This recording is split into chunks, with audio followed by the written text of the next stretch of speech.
gelish. I like it because it has this knob here. It's digital. It has a pause button here, and then it has a reverse button on the side. And it also has like preset buttons at the top. So if you forget which number or what speed you had your e-file on for, let's say, product removal, or you're doing cuticle cleanup, or you're using a sanding band, you can just preset those on here.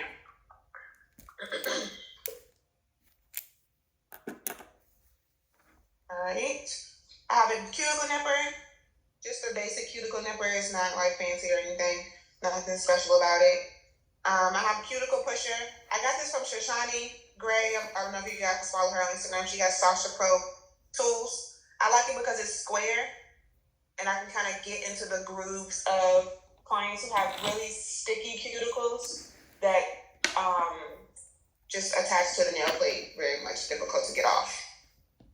I have a question. If you're the Sasha Pro, the square, is that just your preference, or that's what, you can use any pusher? You can use any pusher. This square one is just my preference. All of these things are my preference outside of the bits. Like, these are essential. And then I have a cuticle cleanup brush and a regular cuticle. This is a polished cleanup brush, the thin one that I got from Amazon. They come in a pack. It's like, what is this called? Beetles. Mm-hmm. They have that on Amazon. It's super cheap. Does it have a size on it? Sorry, Sean. Excuse me. Does that brush have a size, like a millimeter size? No. Let me see the packaging. So the packaging, it looks like this, and it comes in a set. Mm-hmm. Oh, I see. Okay, I have those. Sorry. And then for the structure gel, we're using Nail Thoughts Strawberry Milk, which is like one of my clients' all-time favorite. All right, so first we're going to use our sanding band to clean up the cuticle area. What did I do with it?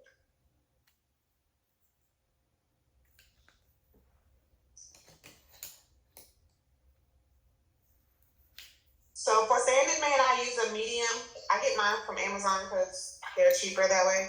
But this is a white one. I know some people use the brown ones, but those are a little too coarse, I feel like, for the natural nail. But that's just my preference. If you feel like the brown one works best for your clients, then use what's best for your clients. All right. Put this one up over here. This one here. All right. Can you guys see that okay? Yes. Awesome. Okay. So I'm just gonna lightly, I've already done this. I did this before I turned the camera on, but so like, let's talk about her cuticle area. She has sticky cuticle here. This is prime example that I would use the pusher first before using the diamond bit or any other e-file bit, just to get that cuticle area off the nail plate, so it's easier to remove when it's time to use the e-file. And also the square one is a little sharp, so you can't, you gotta be a little gentle. I'm just gonna go around each finger and kind of inch my way through. Does that hurt? Okay.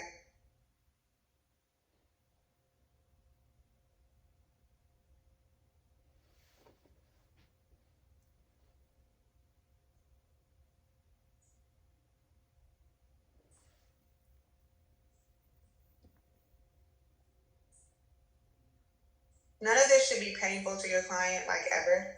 So just, touch base like, does this hurt? Is this too much pressure? I know that I'm quite heavy-handed, so I touch base with my clients often. Am I squeezing your finger too tight?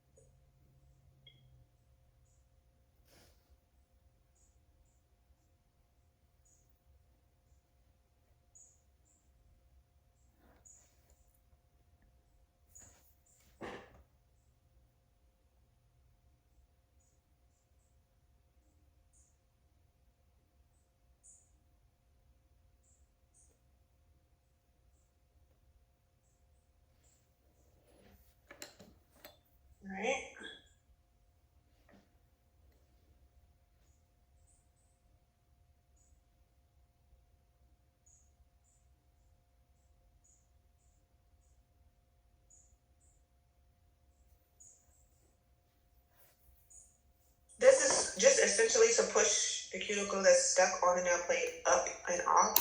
You don't have to get it completely off because you're going to use your e-file for that, but this is just to literally detach it so it's not as difficult to get off when it's time to use the e-file. You don't want to overuse the e-file. You don't want to add too much pressure to the e-file because then you're going to have,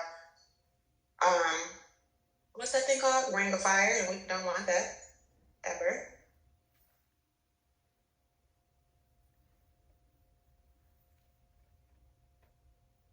Right.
Excuse me, Norma, can you put your phone on mute, because when something clicks in the background on yours, it takes it off of Shauna's screen, and I can't see it. I got my glasses on and everything, and I can't see the smaller square. Wait, what was that again? Thank you. So it looks like when she's off of mute, both of you are off of the mute. So when Norma's off, it goes to her screen, and I can only see her working. I can't see you working. Sorry about that. Hold on one second. How's that? Okay, there we go. Okay. How's that? Oh, okay, I got it on mute now. There we go. I can see it now. Thank you. Mm-hmm. Sorry about that, hon. Oh, no. Wait, now let's see.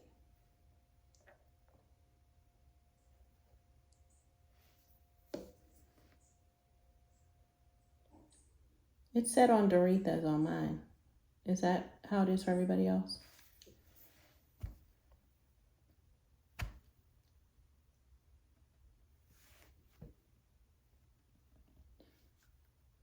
I just wanted to say my screen is set on Doretha when I switch to the to see Shauna. Is anybody else's like that? Let me see. Okay, I'm back now. That might just be us then. Yeah. Hold on, let me try to pin this screen. Okay, now we're good.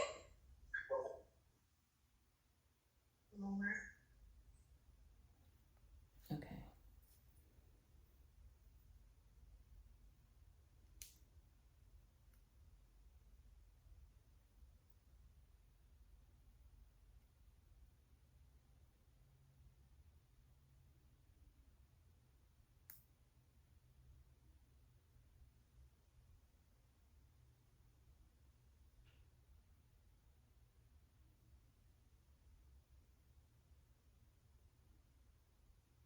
Can you guys see the my hand?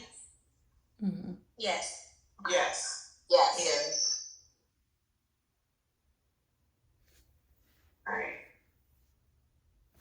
All right, so since we pushed back all the cuticle area, we're gonna go in first with our medium grit.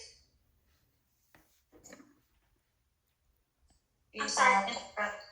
Yep. Could you share with us what speed you had your the Same man? Mhm. 1. Thank you.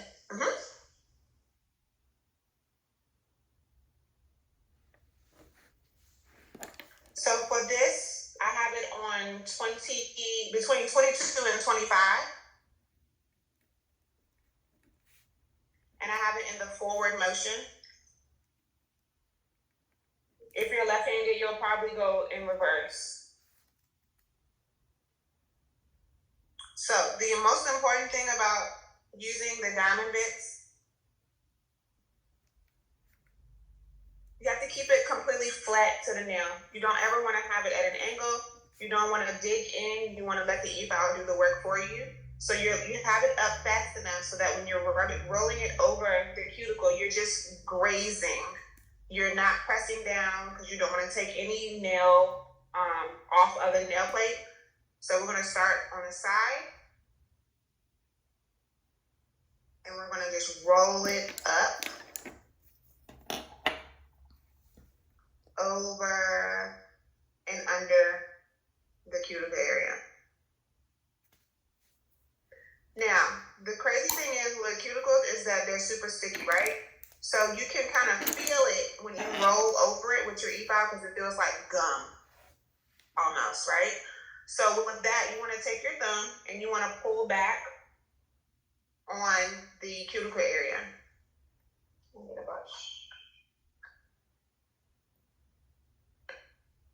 So you want to hold the nail, pull up with your thumb, go back through with the e-file, and do the same thing. But now you're kind of creating that pocket. You don't want to rub over. You want to kind of be on the cuticle area, not pressing on the nail. Does that make sense? Okay. Please let me know if I'm not making sense so that I can use better words. All right, you see how that's clean under there? There's no debris, there's no cuticle area, and the nail is still healthy and intact. No indentions, no. Any questions? No, everybody's good? All right, so I'm just gonna do that on all of the nail.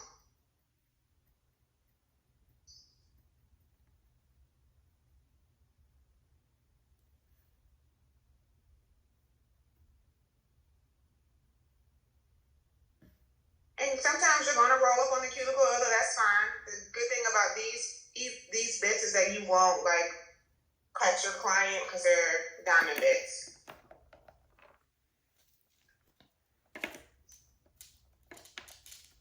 Corners are kind of tricky because if you go too far, you're gonna kind of prick that eponychium area, and then we're gonna have a little spillage. Now, nicking your client is normal. You don't want to make it a habit, but sometimes it does happen, and that's totally fine. With that, I would get this. If you nick your clients, if you already don't have this is good, but it's inevitable. You're going to do it at least once. The thing about this liquid is you have to wipe it off completely before you apply any product because it will lift immediately. So I'm in reverse here, going this direction, right? So now I'm going to switch my e-file to forward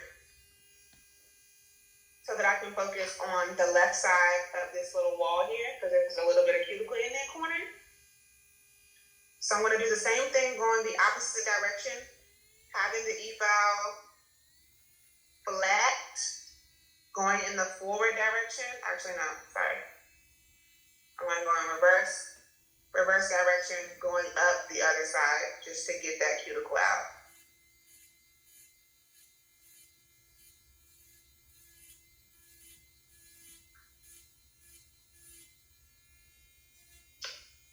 You can start on any side that you want. There's no preference with that. So I'm just going to continue since I'm already in the reverse.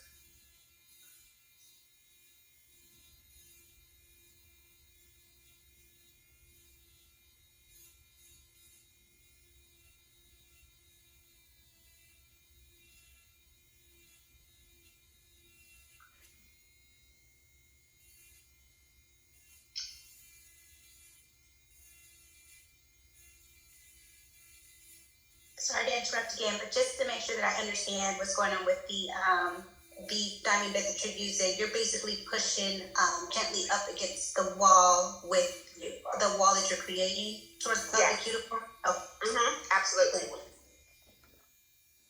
Slowly pressing. So I'm going in reverse here, and I'm literally just grazing the cuticle area with the e-file. not on the nail plate because we don't want to damage the nail plate.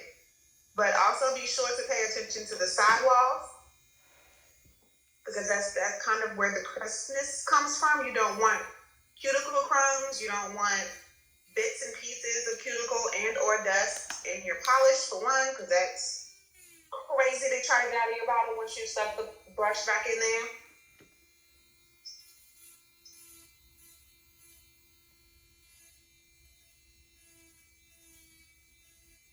So I'm just rolling ever so gently against the cuticle area to kind of make that pocket.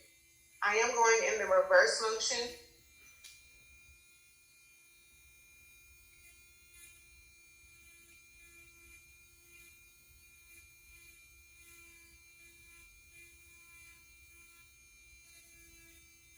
So is the side of your diamond bit actually touching the cuticle? Because that's where I struggle trying to get that pocket there, so to make for a better application. But getting it up off of the actual nail plate so that you do have the pocket. What are you doing? That's what I'm trying to see. Okay, so no problem. So before we did the pushback with the pusher, right? And then, so for this one, is how I'm doing it is that it's flat here, and then I'm just rolling it up to the pocket and across the nail, but pressing lightly against this cuticle area to make that pop. Does that help? Yes, that does. Thank you. Awesome.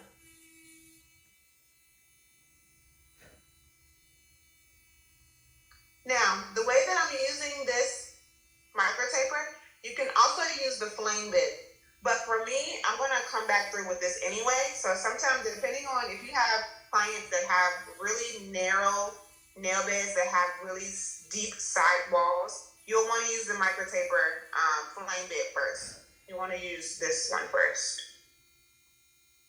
to get into the sidewall.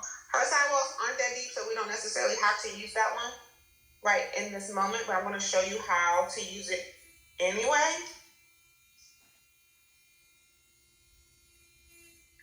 But all these bits are conducive to what your client's nails look like initially. So you don't have to use all these all the time. It's just what your client needs. Okay?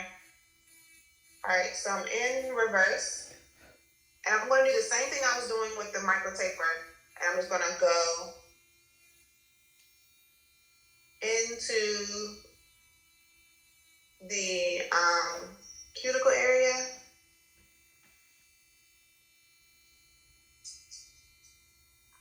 To clean up any of the cuticle that's on, keeping it flat to the nail plate. Again, you don't want to have it at an angle. The fine one to me is like smooth sailing. Like when you're cleaning it up, there's no like rigid lines after. The coarse one or the medium grit one, the one that has a blue, it kind of gives you a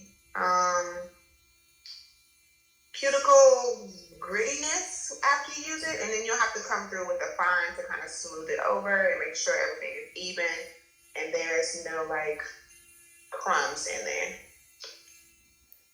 Can you guys see that?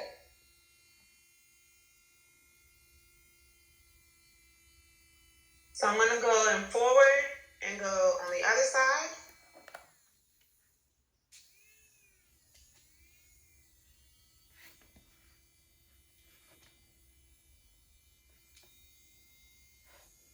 Pulling back the skin of the thumb, getting in that corner.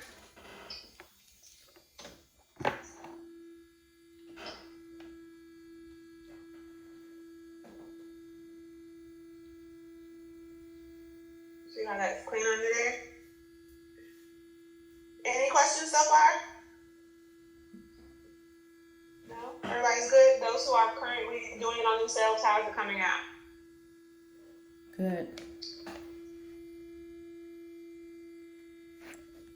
It's coming fine. I'm finally able to get that pocket, so it's good. Awesome. Yes, it looks really clean. Awesome. So So I'm gonna go through and do her other hand.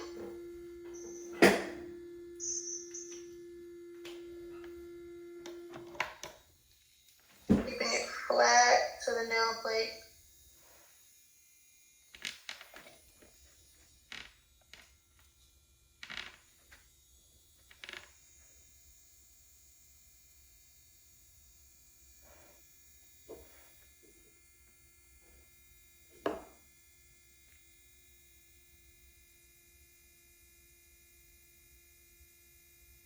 So for when this happens right here, so her cuticle is still stuck on the nail plate. This is when I will come through and use the flame bit.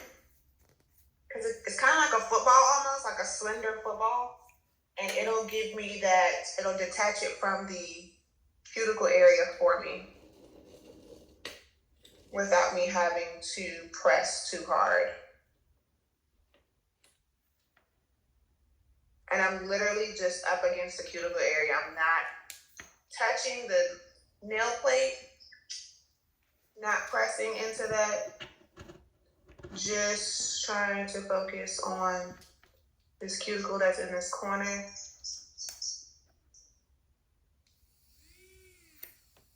Creating that pocket.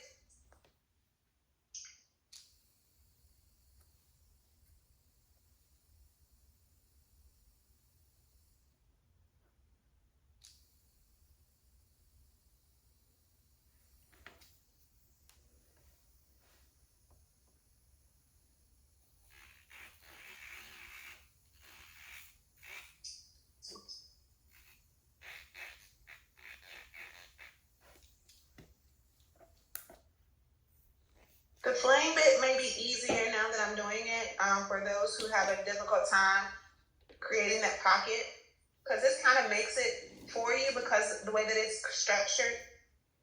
So the fact that it has like this little lump in the middle, I guess that's the flame part, it kind of gives you that push into the cuticle area that you kind of want at the end. So if you feel like the micro taper isn't doing it for you, then definitely use a flame bit because it'll definitely create that lift and that pocket area.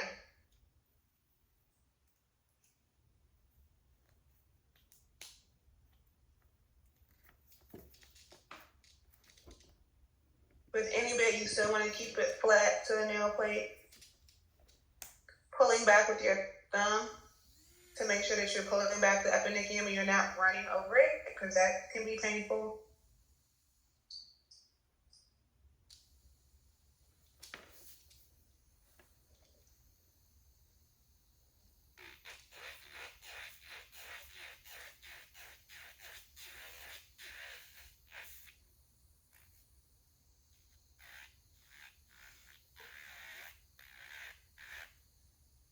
Alright.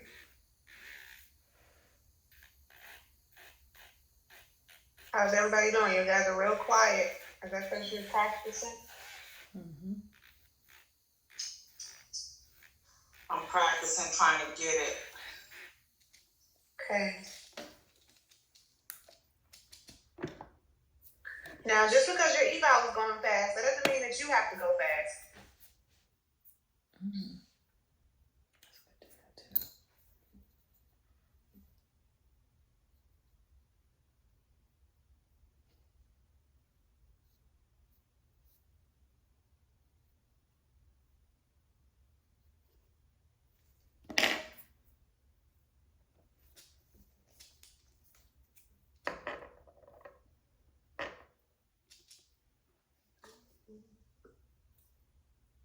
Alright.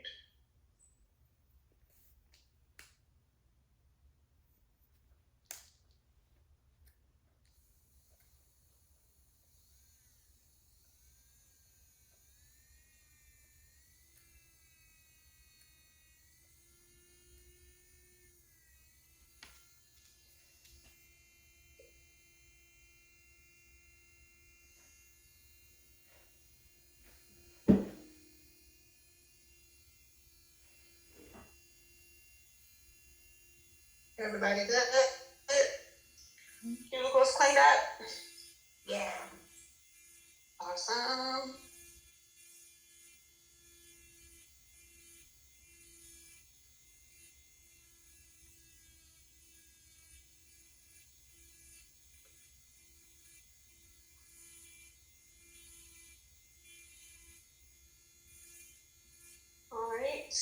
All right. Cuticle cleanup part is halfway done.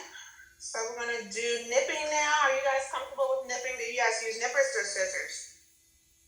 Nippers. Nippers. Scissors. You use scissors? What you use scissors? Yeah, I use it. Oh, girl, I ain't got that far yet. I am terrified of those things. So I just bought these nippers. I think I got these from like the local nail supply store here. So for this part, I'm only nipping what's lifted. Right? So I'm just grazing over whatever is lifted. That's what I'm nipping. This should not be painful to your client. If it is, you have live skin and you don't want to nip that.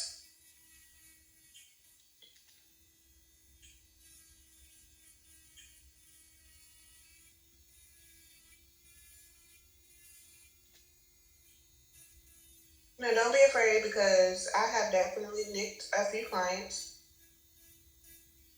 Again, it happens. It's inevitable with sharp tools. I drink too much coffee. This is also prime time for you to tell your client not to do too much movement because one wrong move, blood. We don't want that.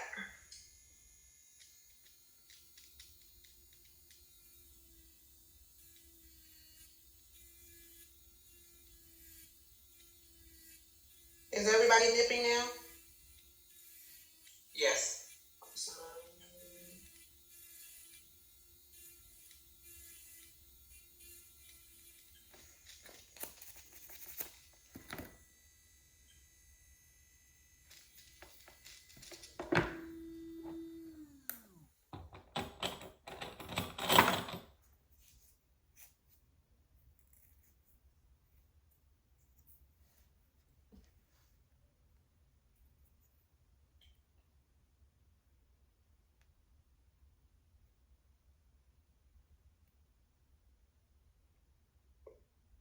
And sometimes there's nothing to nip.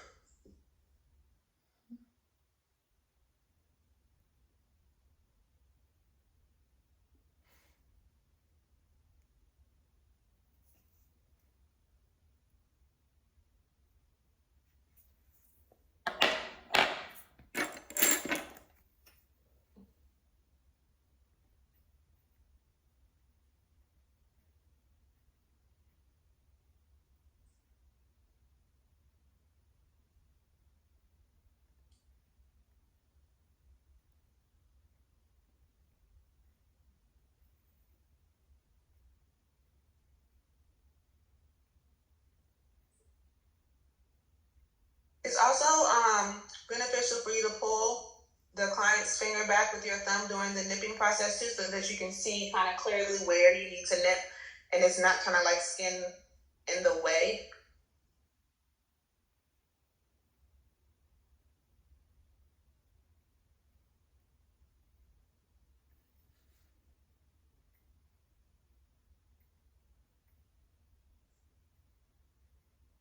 You can also look at the side to see if you need to nip anymore because you'll see cuticle that's kind of like lifted.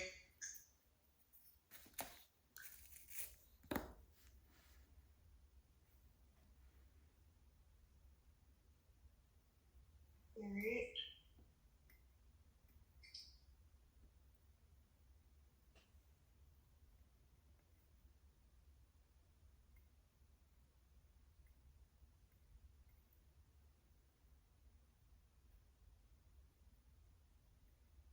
How's everybody doing with the nipping? Good. Good. Does everybody have their pocket? So when we get to the polish part, you'll be able to kind of put that polish underneath there. Yes. Everybody got a pocket? Yes, I do. Awesome.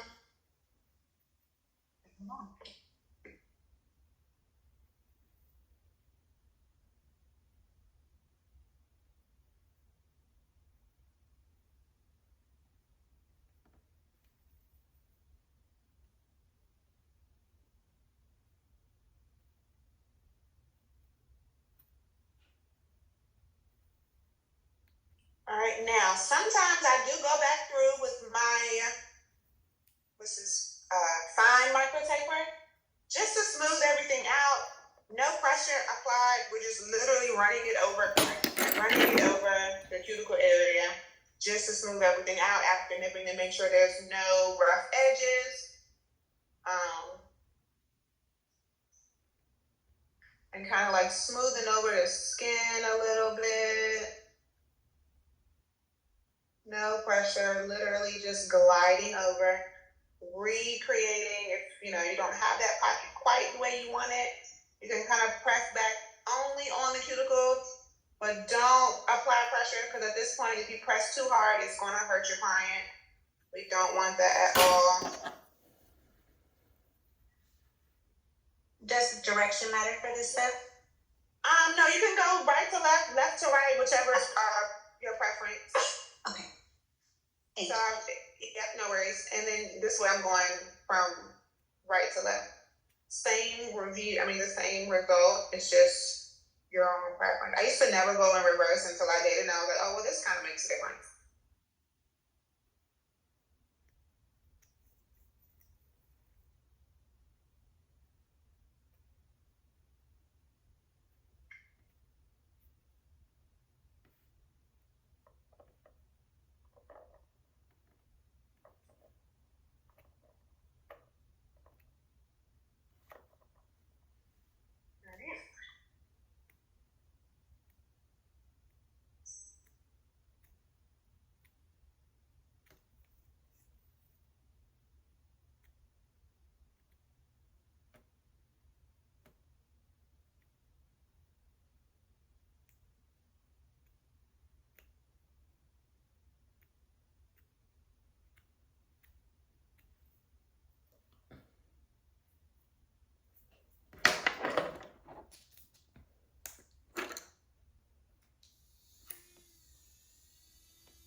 All right, how's everybody doing?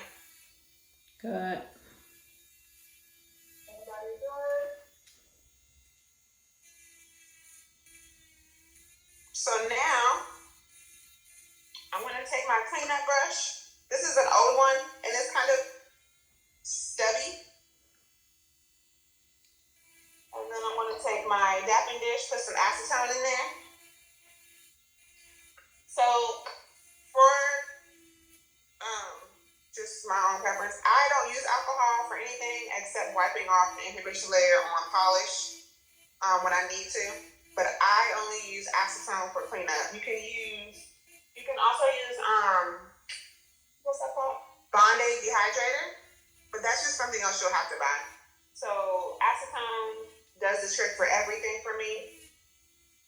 And I'm just gonna wipe off the nail plate, clean under that pocket we created to get all the cuticle crumbs out.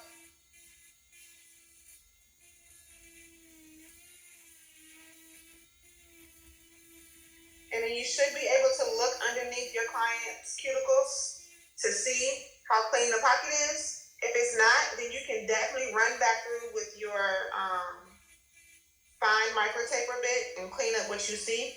If you see some there, you can kind of nip it if you need to. This is the final cleanup stage before we get to the polish application. So you want to make sure that all of the cuticle is out of there.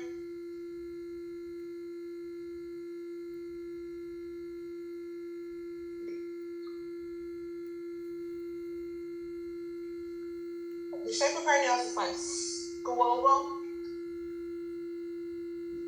So we're gonna roll that. And I'm using a 100, 180 file, although the 180 side of it.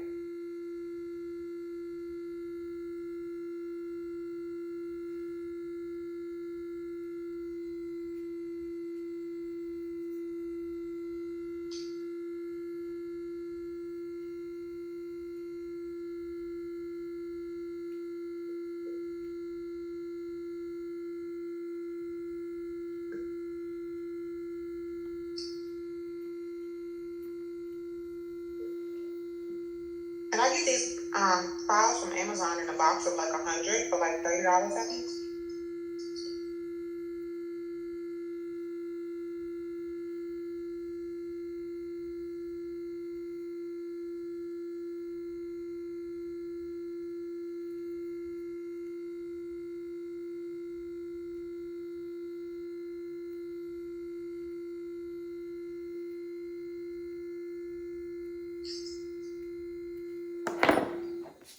All right, how's everybody doing?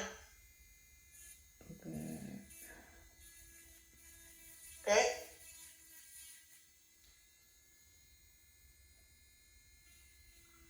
I'm writing and doing my own nails. But you said you clean up around the cuticles with acetone? Yes, ma'am. Okay. Okay.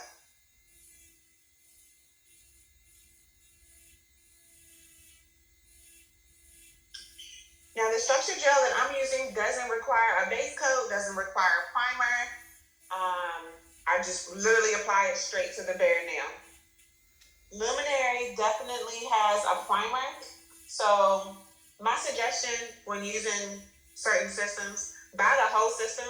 Don't mix up products with other products. So like if you're using a primer from Young Nails, I wouldn't use that with Luminary just because we don't know the chemicals in there they could counteract. We don't know how it's going to affect your client's nails, skin, all the other stuff. So try, if the polish comes with a primer, buy the primer that comes with that polish. Nail Thoughts doesn't have a primer, so I don't use one. And I haven't had any issues with lifting from any of my clients. But lifting definitely comes from improper cuticle cleanup because there was debris on the nail was too wet. If you use alcohol has water in it. Some of it does, not the 90%, 91% alcohol. I don't think that has too much water in it, but definitely the 70% has water in it, which is why sometimes it lifts if you use that as your cleaner. All right, how's everybody's base looking? Good? Everybody got a pocket we can polish under? Everybody's using structured gel? Shauna, Yes. what do you say is the difference? I'm using Luminary right now, but I was thinking about Nail Dots. Do you have like certain things you like better about Nail Dots versus Luminary? They have more colors. It's not as thick as Luminary, so you don't use as much. I like Luminary Balance color because it's a neutral. You can paint over it if you want to. But Nail Thoughts is a preference, I think. I think Nail Thoughts is easier to maneuver with. You can just build on top of it. Luminary is thicker, so you don't have to use as many layers because you can just kind of build on that. And I'm going to show y'all how there's different ways that I use Nail Thoughts, but you can also use Luminary the same way. It's literally a preference. I don't think one is better than the other. Okay, thank you. You're welcome. Did I miss something? I think I missed, when did we buff the nail? I think I So missed it. we did it at the beginning with the sanding band. Okay, got it. Perfect. Thank you. All right. Anybody else questions about prep? Nope. All right. So I'm gonna go in with the, what's this called? Tinted base strawberry milk nail polish. So there's a couple of ways you can do this. You can do a thin layer. As I'm polishing, I'm pulling back the client's cuticle area so that I can get underneath there. So you can do one of two ways. You can take a dollop of polish and push it towards the cuticle area, not touching it just yet. And we're gonna pull it down. One thin layer. All right. So then I'm gonna take my liner brush that I got from Nails by Nicole J. I bought the whole collection. It's awesome. And I'm gonna rub it over the brush. No, not too much because we're gonna apply this part to the cuticle area. Just a thin layer, like just over top of the tip of the brush. Always do that.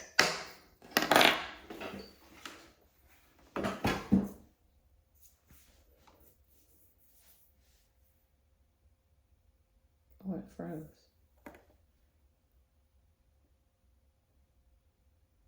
So now I'm gonna take the brush and I'm gonna roll it around the cuticle area, pulling back the client. I'm going so slow. And the fact that I'm talking is throwing me off, so I'm gonna be quiet because I have to like almost not breathe. To not get my hand the shakes. Okay. All right, so you guys watch really clear and then I'll explain.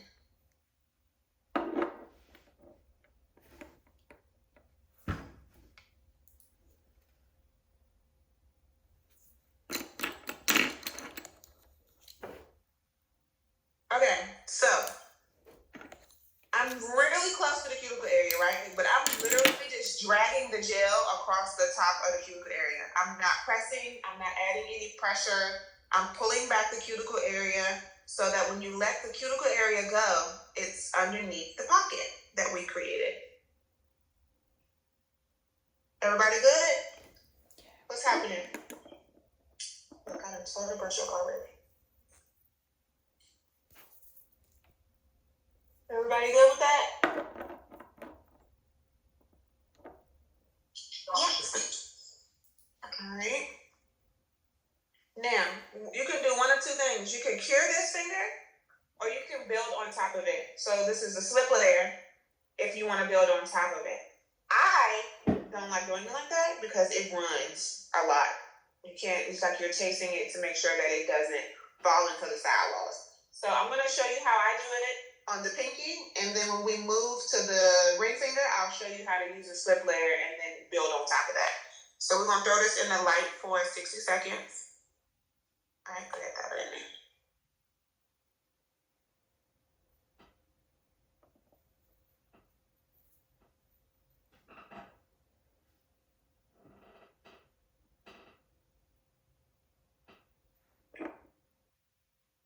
Everybody good out there?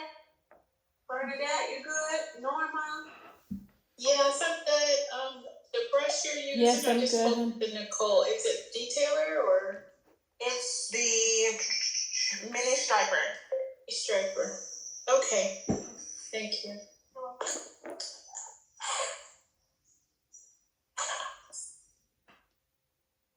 Tiffany, are you working on a client? Yes, I'm practicing on my daughter. Awesome. But I have a question. I figured out one, but it takes a long time, like the heat spike. Yeah. I think that I heard that you can put it on 90, like the low heat mode. That works, but that takes like a little long. So You have yeah. So when it feels, tell your client that if it starts to feel hot, take it out. But don't flail your hand around. Just kind of like press it on the table. And then when the heat spike kind of subsides, put it back in the light. Just tell them to do that periodically if the spike is too intense. But I don't know about those lights that got that low heat spike. I still think it's a spike because you can't really control the chemical in the gel because the gel might be best. I tried it with the low heat mode. It did work. I did it on my daughter as well just to see, but it worked. But it did take a long time. Oh, okay. Okay. All right, so we laid one thin layer on the pinky. So I'm gonna build on top of that. So my brain works in acrylic because I was doing acrylic for almost 10 years before I switched over to gel. So I build just like I would acrylic. So, and I didn't know I did that until my friend told me the other day. So I take it and I dollop close to the cuticle area. Not touching the cuticle area though. We're gonna push as close as we get, right? And we're gonna build an apex. You can look at it on the side and see how it's kind of building that hump that we need for structure. Then I'm gonna take another dollop of polish and kind of add to it, but in the middle. And then I'm just kind of pulling it together, gliding it together. Right, because we're building that middle part. And I'm gonna do it again to come to the free edge.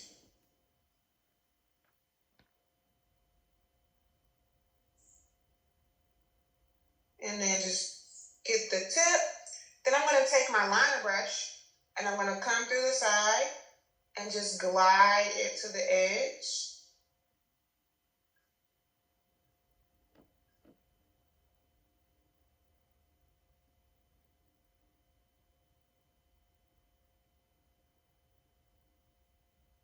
Now we have a full layer.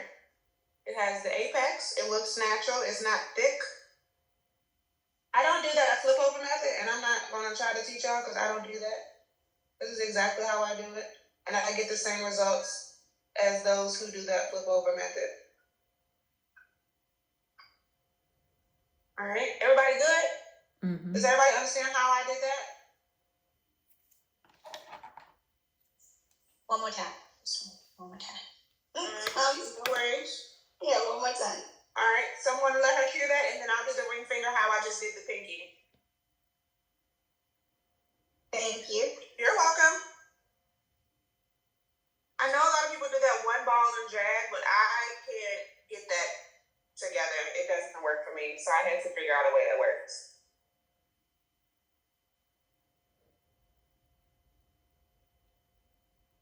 It was hot.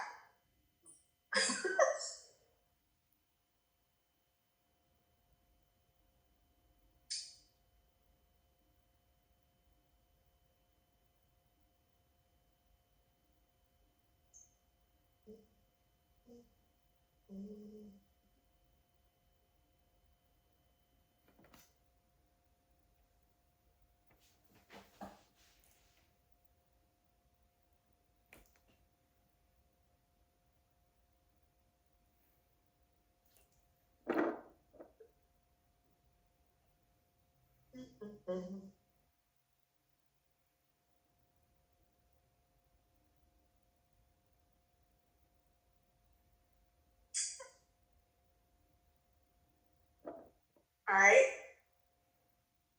Pinky's done.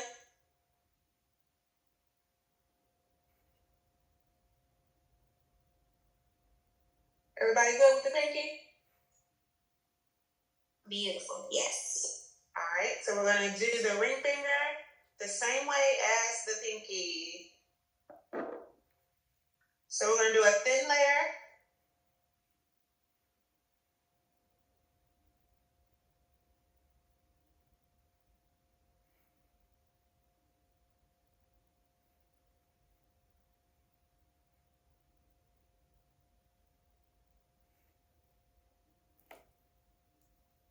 I'm gonna take my liner brush.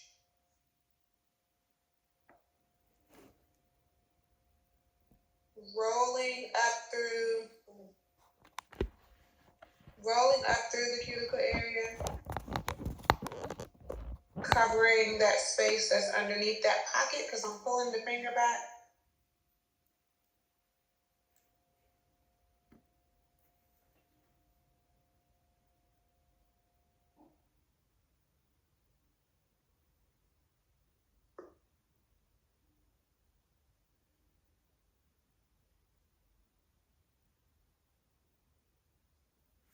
All right. Put that in the light for me. One thin layer, cure. Then we're gonna build on top of that. And then the middle finger, I'll show you another way how to apply it. Just kind of like layers on top of layers. If you aren't comfortable with the 3D build up part.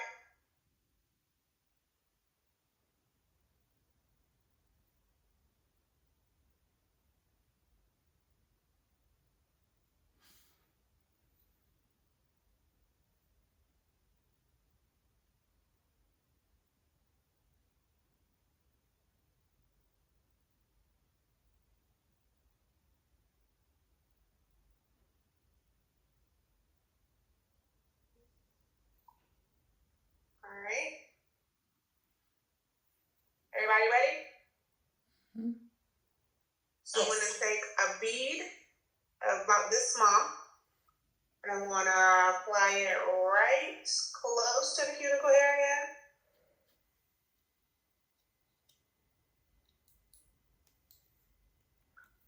We're not gonna brush that down. We kind of need it to stay as a little bubble or hump, rather, right? We're gonna take another bead, small, place it at the tip of that one to connect it and do the same thing. Now, if you're underneath the light and the light is kind of like not straight, then the gel is not straight.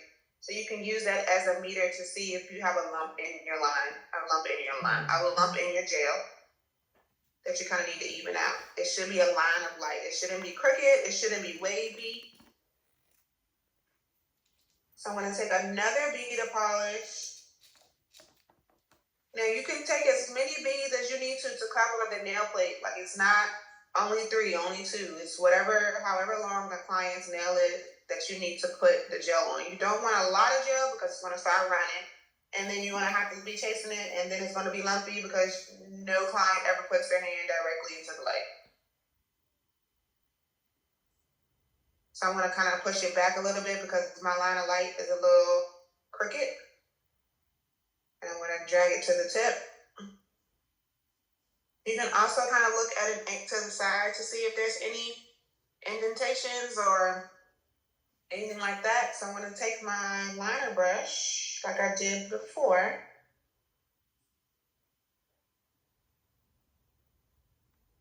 And roll it through the sides just to cover, because we don't want the polish to run to the cuticle area. The sidewall, so we don't want too much polish on the brush. Kind of just roll it. We can pull this back because there's a little lump in there. Look on the side. Use your line of light to see if there's any indentations, any bubbles.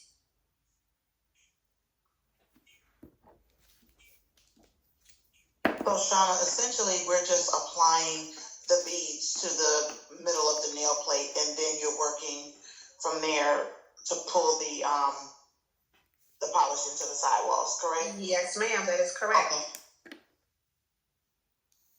We don't want this to be complicated, difficult, but you don't want too much polish on the brush when you do this because you'll be chasing it from sidewall to sidewall because it's gonna run, because that's just what it is.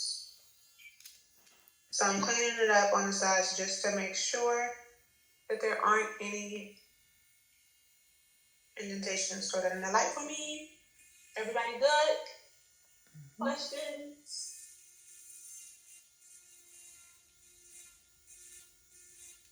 So far, so good. Sharon, how you doing? Oh, just making a mess and listening to you and watching. Ty, how you doing? I'm coming along okay. Awesome. Norma? You doing all right? I'm still here. Yes, I'm over here. I have these glasses, magnifying glasses I wear for dentistry, and sometimes I think they show me too much. Because I'm like seeing it more and more, but I'm learning so much right now. Awesome. Okay. Thank you. Dorita, how you doing with your luminary? I'm learning some things from you in this class that I see why it's running into the sidewalls and doing what it's doing. So we're working through it though. All right. It's definitely going to take practice. All right. Everybody good with those first 2 fingers? Any questions on how I applied the 3 balls and how to move it around with your liner brush and clean up and everything? Everybody's good with that?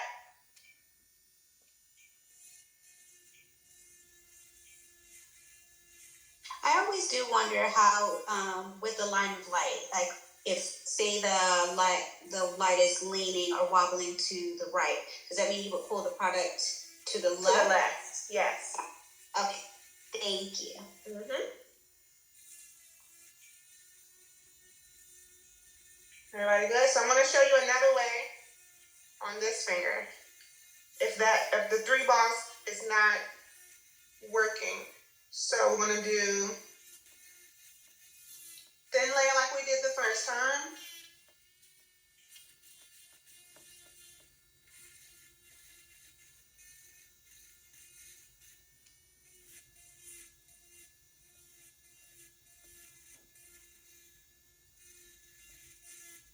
And you take my liner brush.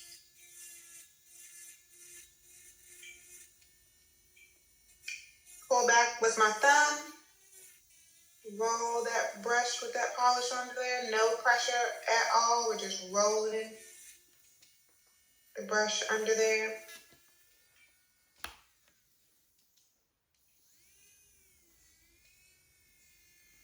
Making sure the sidewalls are covered.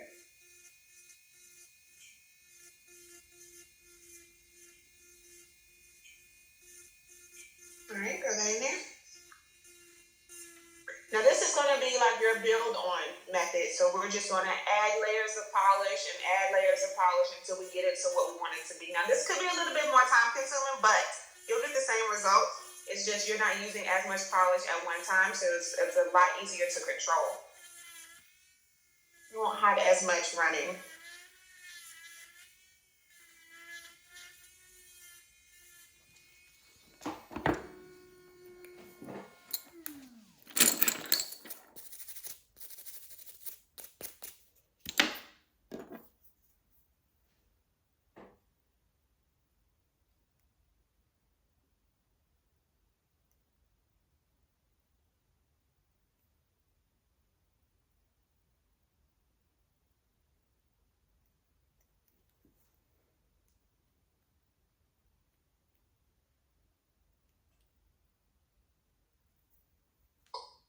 Alright. So now I'm gonna take a little bit more polish and I'm just gonna polish again.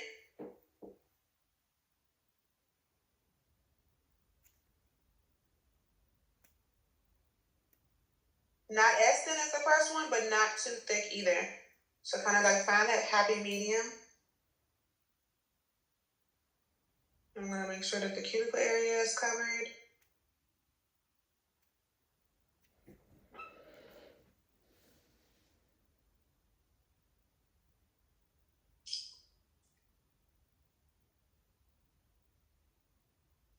All right, we're gonna cure that.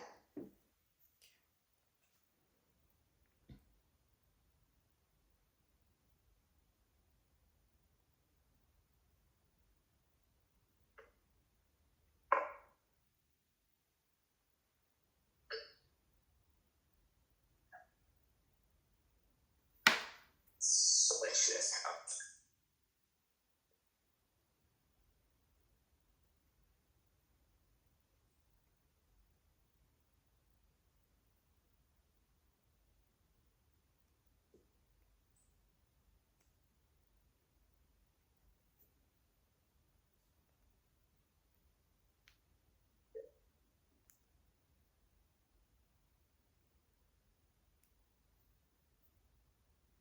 All right. So I'm gonna do another thin layer. This is layer number 3. We're gonna do a little bit more this time, but we're still gonna just polish.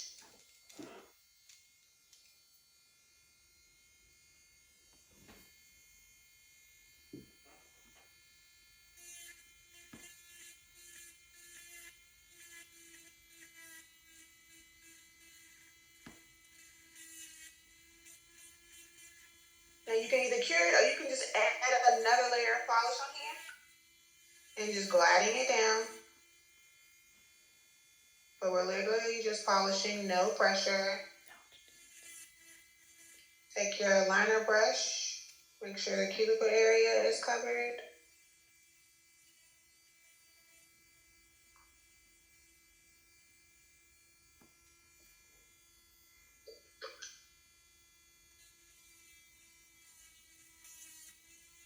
All right, go ahead in there. That was 3, right? Did I say 3? Mm-hmm. 1, 2, 3. Yeah, okay.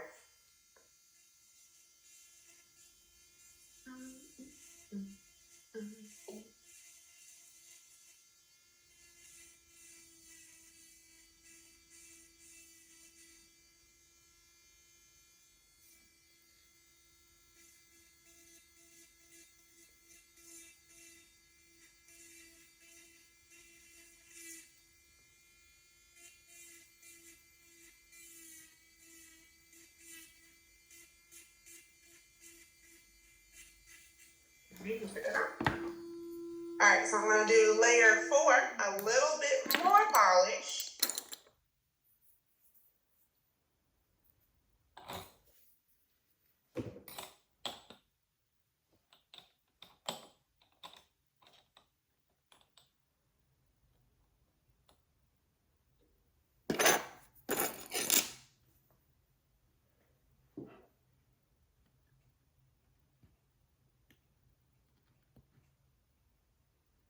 Now this is where I would kind of do the final layer, and I have not a lot, but and we're gonna do kind of what we did previously, but we're gonna let the polish kind of drift down, and it's literally like a gliding. You're basically using the bottom bristles of the brush and just gliding the polish down.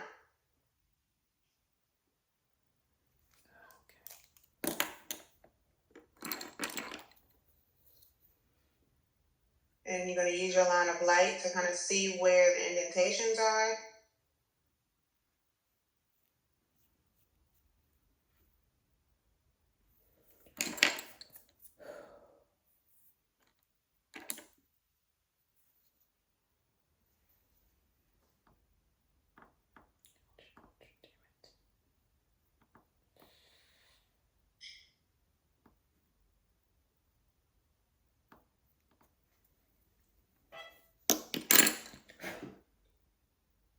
How's everybody doing with this method?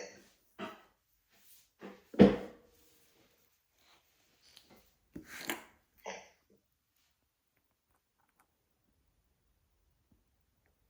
Everybody all right doing it this way? Mm-hmm. I'm okay with doing it this way. I just hope that whatever, it just need to come out. My nails are not nailing.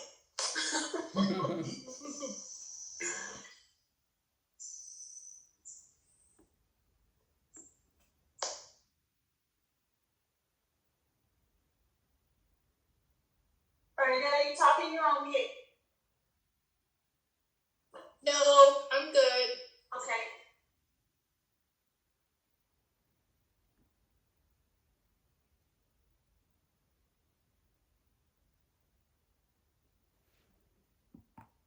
So Shauna, no matter what product we use, we should be able to apply this the same way. Yeah. And come out with the same result. Okay. Mm-hmm. So this is 2 different ways applied.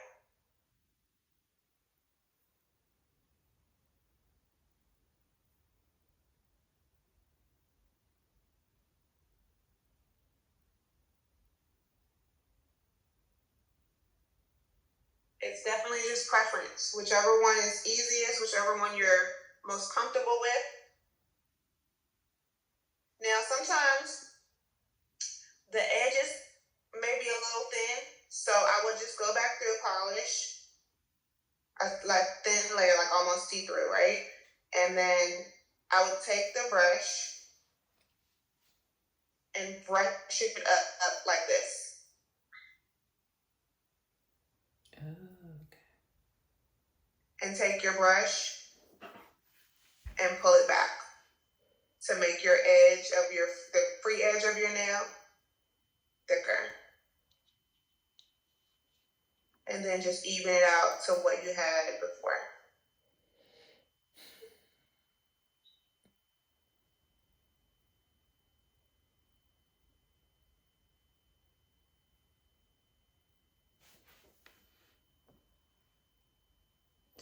How's that for everybody?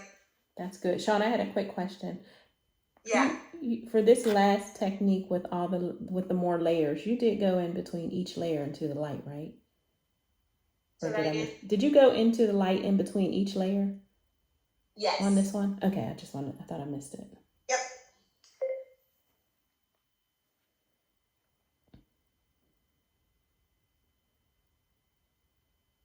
All right, good idea for me.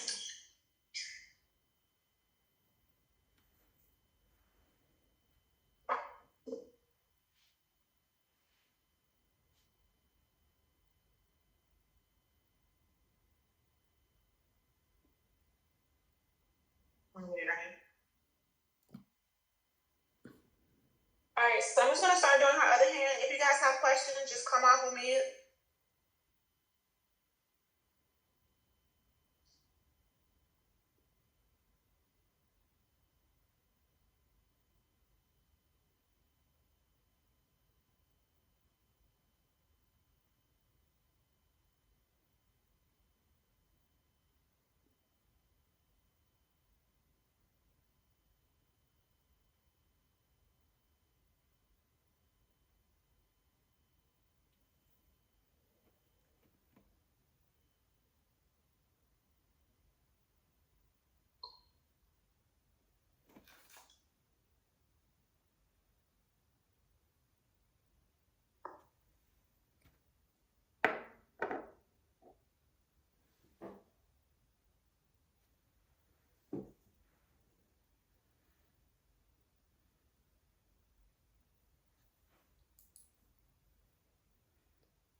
You can sometimes do 2 fingers at a time, but sometimes I just do 1 at a time because this gel can get a little tricky sometimes.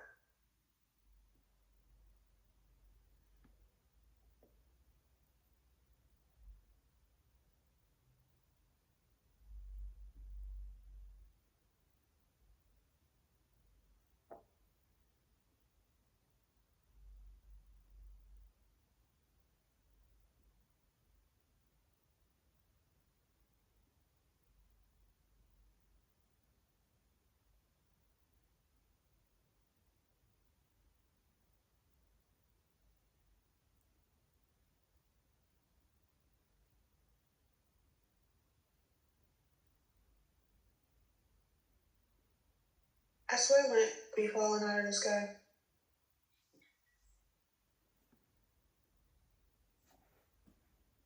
I always do thumbs last though because you have to turn them sideways and you gotta put it in the light by itself. If you do it with all the other fingers, it's more than likely gonna run.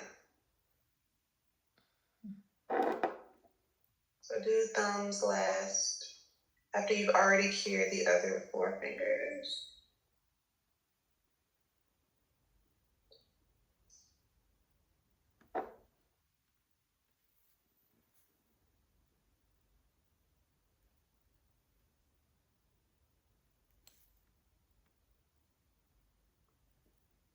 Okay.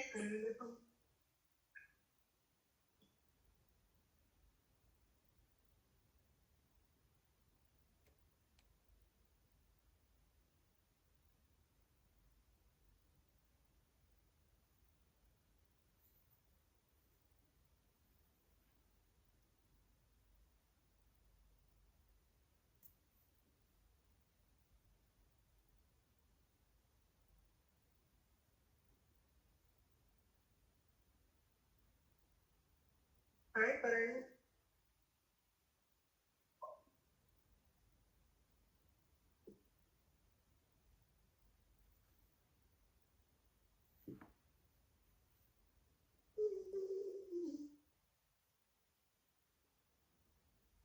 Everybody good? Mm-hmm. Stephanie, how your daughter's nails coming out? They're good. I'm on her thumb right now. Awesome.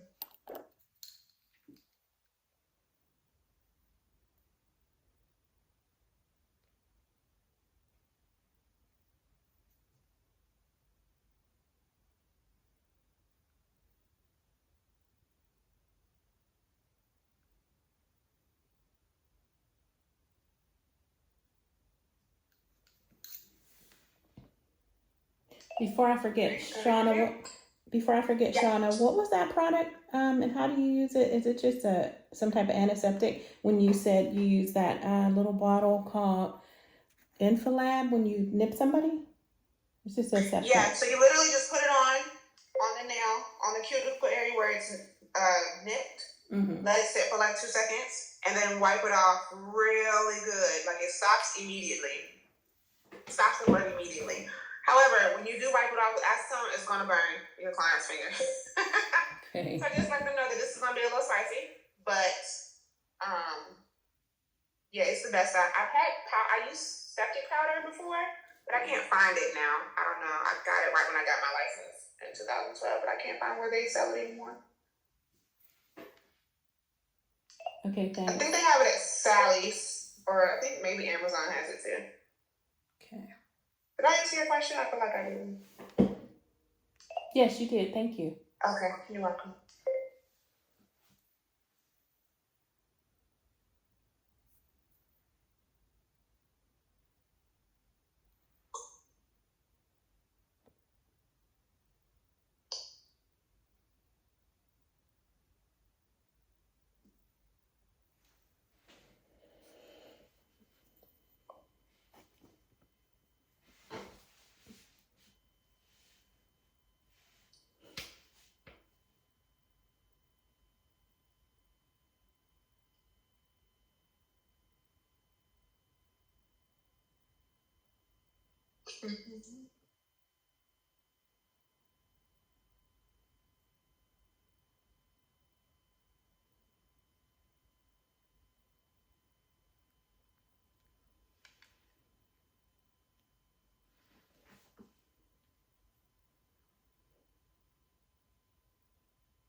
All right, good.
All right, good. All right, let's do this then.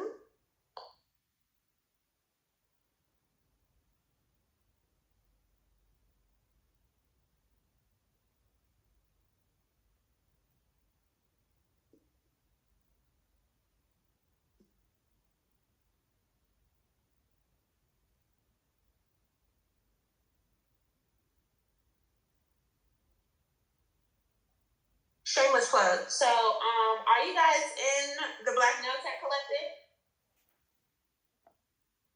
No? So it's a nonprofit that I I'm not. started a couple of months ago, where all nail techs can come in, talk about, ask questions, share bit about clients, literally anything that you want to talk about in nail world, you can do in this group collective. I had a meetup, the first in-person meetup in May. I'm thinking to do another one this fall. If you are local or if you like to travel, you can definitely come. So I'll send you guys the link to the Slack channel. Since I know all of y'all are licensed, it's only for licensed nail techs because I don't want to contribute to the problem of the DIYers trying to take up our space. So. It's John group. Thank I really enjoy that group. I want to thank you for like making it a place where you can like bounce ideas off of each other, and you know, it's just nice to have a resource out there, especially because I work by myself. Yes, that's the thing. There's a lot of us that are kind of siloed where we are located, and I kind of want to make it a community. So be sure to click that. Thank you, Bernadette, for being a part of it. I really do appreciate it. Thank you. The link is in the chat. Just go ahead and click that download Slack on your phone. And join the channels, introduce yourself, tell us where you're located, what services you provide. Everybody's very friendly, very open-minded. You'll get feedback from at least one person. If it's not me, it'll be somebody else that's in there. It's just a really welcoming, open place for licensed nail professionals.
How's everybody's nails coming out?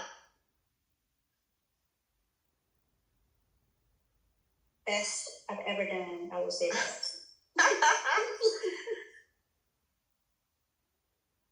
I would have to echo that. Yes, I'm doing good. It's not quite like your pictures on Instagram, but almost. You're gonna get there. You're gonna get there. Just sit down.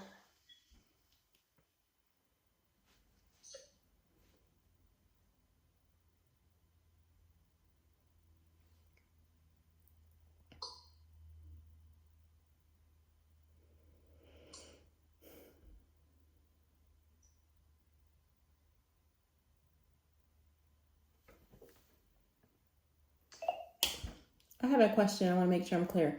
The first thin layer we do is under the cuticle. Mhm. Are all the layers going to be that deep under there the same way? If you can get it under there, just to make sure that it's streamlined. You don't want it to look kind of like separated. You don't have to press it underneath there, but you kind of want to just make sure that it's even.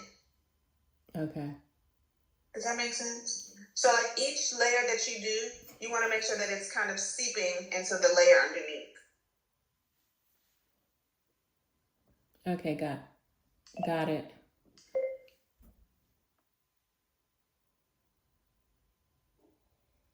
But you don't have to do it every layer. Like the first two, you can kind of use your liner brush to get under there, but you should be okay if you're continuing to do the layering method.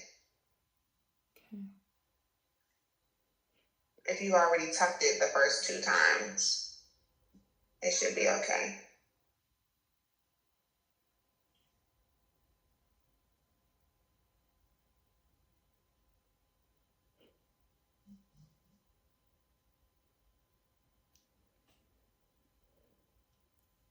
Okay.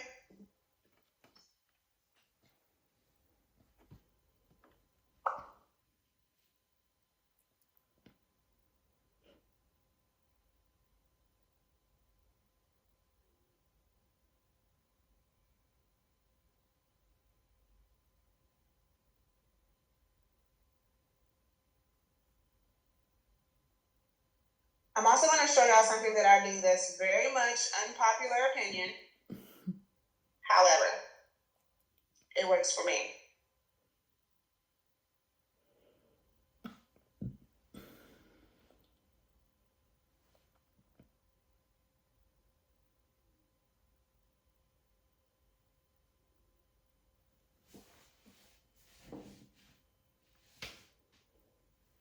Again, my brain came from acrylic, so I basically act like all the products that I do are acrylic. Especially if I'm going to polish over this, the next step that I'm going to do is crucial to making sure that there are no lumps, no dents, no all of that in the polish. Now, if your client just wants this, you're gonna top coat it and she out the door. However, my clients always want some polish for some odd reason. It's like stressing me out. All right, just for them.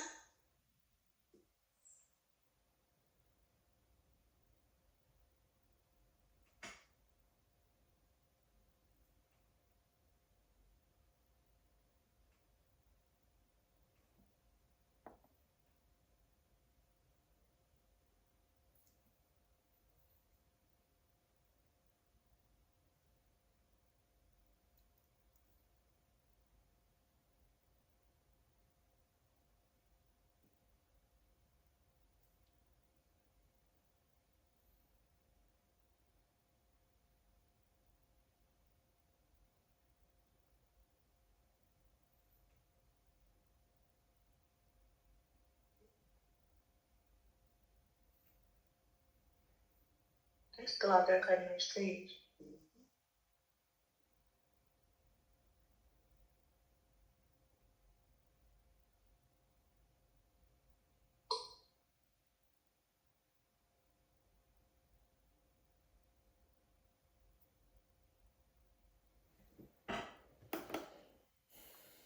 Sean, how long does it usually take you to do a full set of these?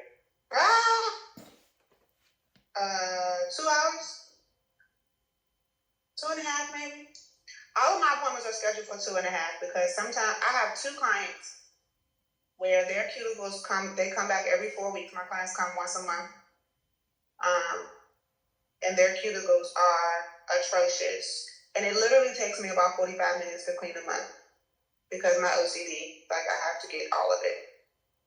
So they run maybe 2 hours and 45 minutes, but they already know how long it's gonna take. So there's no like rushing me. There's no like, what time we're gonna be done. There's none of that because, ma'am, these cuticles are crazy. I'm glad you say that. I'm sorry. Oh, no, go Go ahead. ahead. So for us starting out, like, what would you suggest, like, we would charge for this? What you should charge? Yeah, would it be like the same as acrylic, or it takes just about the same time? I would do the same as acrylic. I don't have fill-in prices. So like Okay. my gel manicure is $95 every time. Because I'm doing the same amount of work every time. Yeah, I don't take it off. I do a backfill. If they want the same color, I do a backfill. But I tell my clients up front, whatever color you get, we're sticking with that unless you want to change to hard gel. So most people just either they do clear or they do one of these pinkish colors or they do the luminary balance. But I would definitely stick with, if you do acrylic, charge the same price. But don't do a fill price. Just do the same price every time. And would that include broken nails too? No. So my repairs, depending on how I repair, like if I have to add a tip, that's $10 because one, I hate doing tips. So I'm gonna charge you for my inconvenience. If you do sculpted, that's a little bit more work. So it's up to you if you want to charge $10. Don't charge anything less than $7 because it's a lot of work to try to fix a nail. Specifically, if you have those clients who don't want to cut their nails down or they want them to be long or whatever, you're charging for your time and your product. You making me realize they increase my prices. Yes, listen.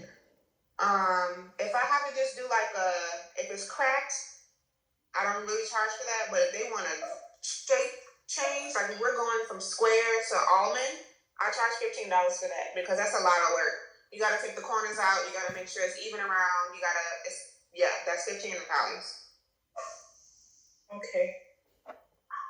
Don't be scared to change your prices, raise your prices because listen, those clients that like your work and they want to come back, they'll pay. They'll adjust their budgets accordingly.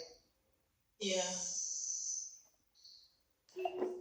So Shauna, when you Start a set of nails. Usually you want to start on natural and let their nails grow out to maybe a desired length they want. Or do you ever start just with a full set of tips and use this gel? I don't ever use tips ever. So if they are like desiring length, you just let them know as you come, you'll get some more length that way. Correct.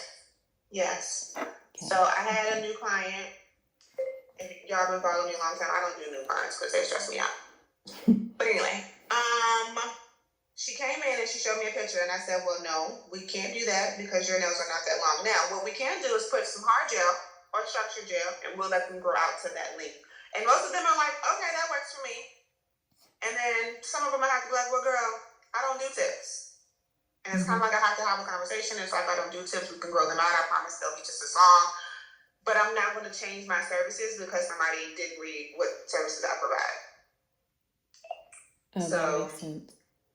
yeah, if you do tips, great. I don't do tips. I use it for repair purposes only. But don't let nobody believe you. That ain't it. Mm-hmm. So when you say the hard gel, we would just start them out with a different product. Is that a product we get from the same place? Or I have hard gel by Young Nail. It's hard gel. Okay. Okay, so you would put that on every time they come. Yeah. That would be one of your steps. Okay, I have that by Young Nail, some hard gel. So if they're desiring a certain length, you need to give them a little more. If they're going to stay with a nice active length, natural length, like your client you have right there, then we can stick with the bottle. So regardless of what product I use, I'm not giving any length. So if they want length, they're gonna have to grow their own nails out. Okay. The preference of gel is their preference. Like if they're hard on their nails and they got toddler children or they like building stuff and gardening and they do all of that stuff with their hands, I would suggest hard gel. But no one gets length. No one gets an extended. No one gets a what's that thing called with that paper? Sculpted nail.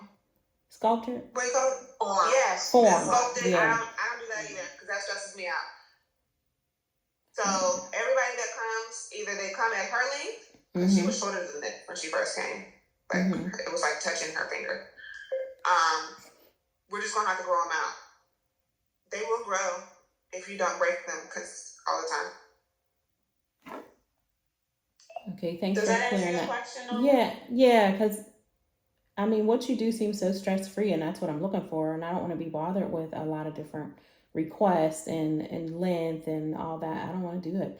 So I just wanted to see how you went about it. Just say no. I don't do that. Yeah, so because I noticed longer nails on your site, and I just figured, I guess you just let them grow out. Those are all their natural nails. Okay, that's what I'm interested in. Minus the repair on a few, but yeah. Okay, thanks. You're welcome. Say no. I don't do that. So back to the price thing, I have absolutely no clientele and I'm still perfecting my skill in gel again. What do you suggest for intro prices? Intro prices. So when I first started doing structured gel, which was what? Almost a year ago, I think I charged $65. I think that's a good intro. And I only got into structured gel because I was doing acrylic and I had an asthma attack while I was doing somebody's nails. And I was like, okay, well, this isn't going to work. So I had to teach myself overnight how to use this product because I had clients the next day. And I had to switch everybody from acrylic to gel. But I think the beginning price for anyone who's starting out is $65 because you have to compensate yourself for your time and the product that you buy. This structured gel is not cheap.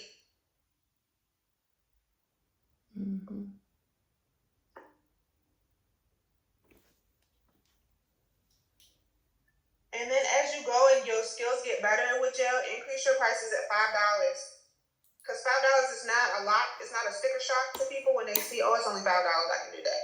But when you jump from maybe like 65 to 95, that's gonna hit somebody's pocket. So just incrementally increase them. Oh no, my phone's dying.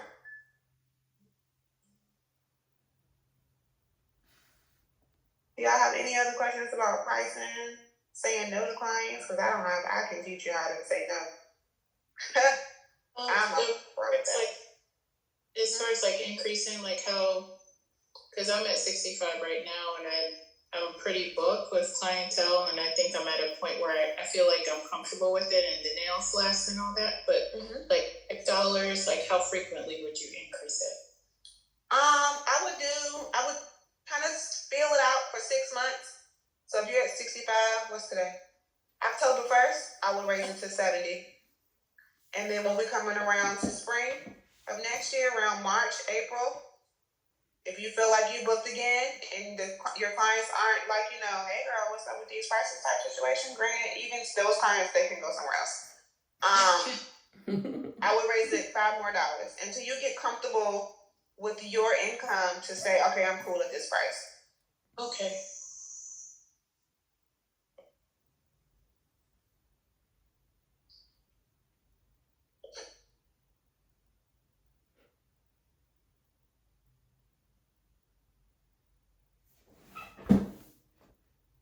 Does this is in reference to the your nonprofit. Are there any topics or discussions referencing how to get started, or are most of the nail techs have been in the business already longer than No. If you have a question, if the conversation hasn't been started, you can start it. Oh, okay. Yeah, it's not a Facebook group in the sense of there's already conversation. Gotcha. So how the Slack is set up, there are channels within the Slack. Now, if you want me to add something in there that you want a topic of conversation, I'll totally do that. It's whatever y'all want to talk about. It's not, specific to seasoned techs. It's not specific to people who provide certain services. It's literally to any nail tech that's licensed. You can come in here and talk and meet other people, and whatever you need it for, that's what it's for. Okay, let me ask another question. Do you foresee having a training on filing and shaping, or no? What do you mean shaping, filing and shaping? Do you want to learn how to take one shape to the next? Yes. Okay. Transition nails and things. Okay. I didn't think about that. I probably won't make that a class. Maybe I'll do an Instagram live or something. Oh, okay. Yeah. I'll make that just easily accessible. I wouldn't charge for that. Shauna, can I ask, how do you charge and how far do you go with designs? How do I, girl, y'all know I don't do no designs, but my clients be doing them. So, let's see. The set that I just posted with like all those little lines on top of each other and stuff, I consider that freehand painting. And I don't like doing it. So I charge, if I'm doing like freehand polishing on your whole hand, different designs, it's $50. If I'm doing like my French is it 25 or 35? French is 25. Chrome French is 50 because that's 2 separate steps I gotta do.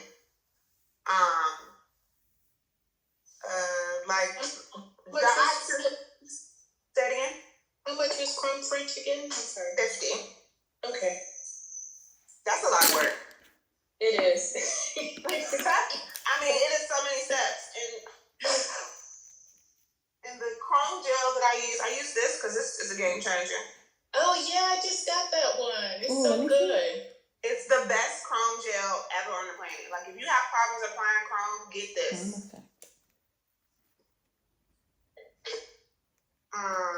What other designs do I do? So, what was the chrome gel? Chrome gel is from Daily Charm.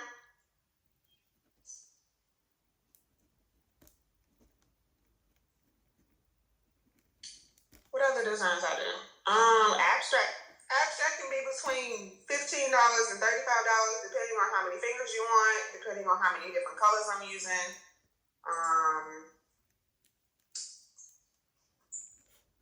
That's about it.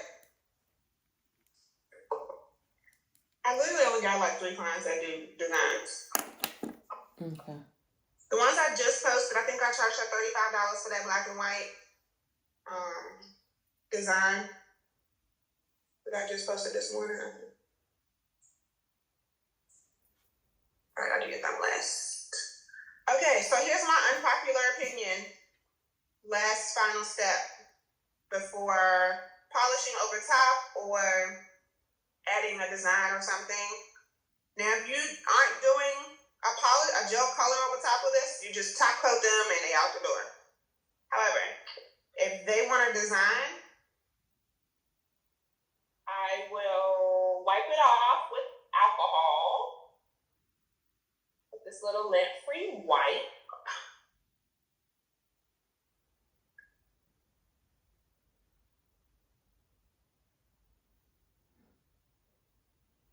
And I'm going to take my sanding band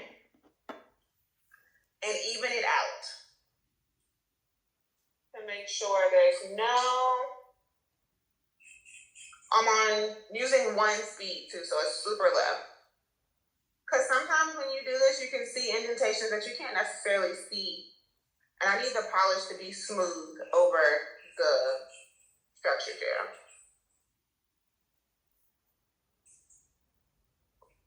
So I'm just making sure it's smooth over the whole thing.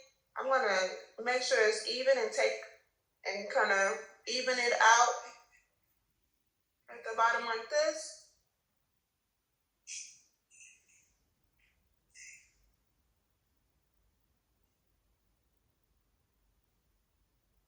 And it's real light. I'm not really trying to change nothing, take nothing off. I'm not trying to just going right over it.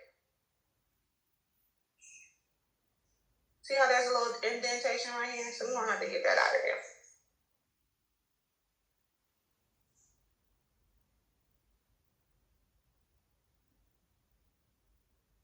Even it out. Clean that.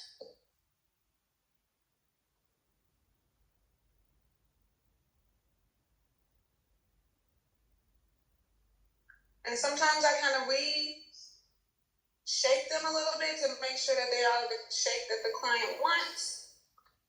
Because sometimes they kind of like roll over and become a little too squoval. If they want sharp edges, then I would refile them.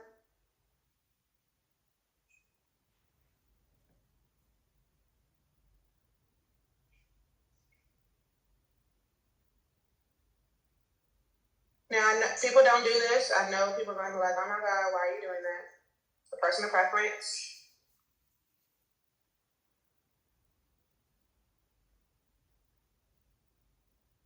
But I also don't like bubble looking nails. So I want them to look natural. That's coming out of my client's finger. So I'm just reshaping just a little bit. Not pressing too hard because you don't want to rub the structure gel off, but the way that we built it, it's enough polish on there just to even it up. Now, if you do the shaping with the file and the polish is coming off, you don't have enough polish on your client's finger.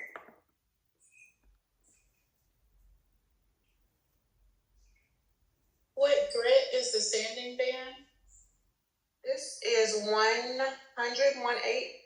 Let me look on Amazon. I'm gonna tell you. Let me Okay. it just makes, I don't want to tell you the wrong number. Medium. So it's a medium zebra white band on Amazon.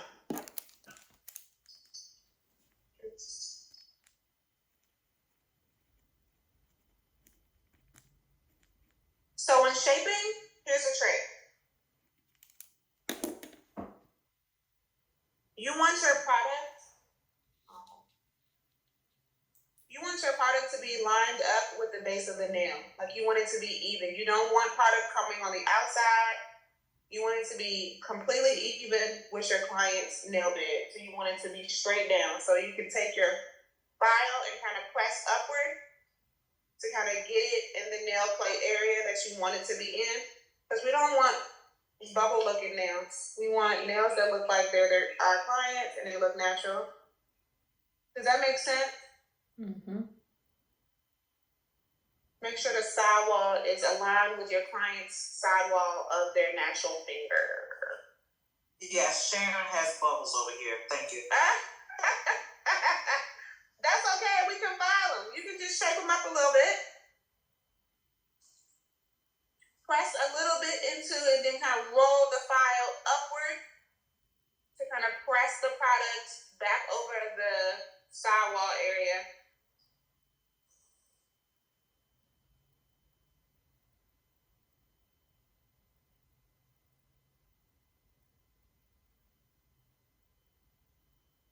See the difference? Mm-hmm.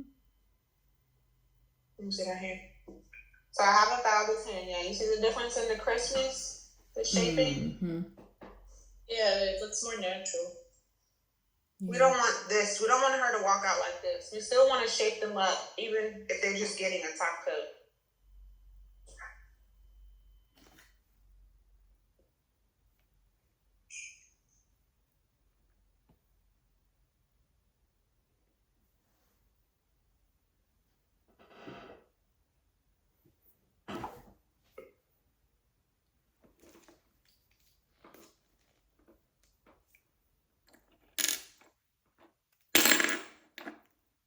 Some of these things have too much glue on them.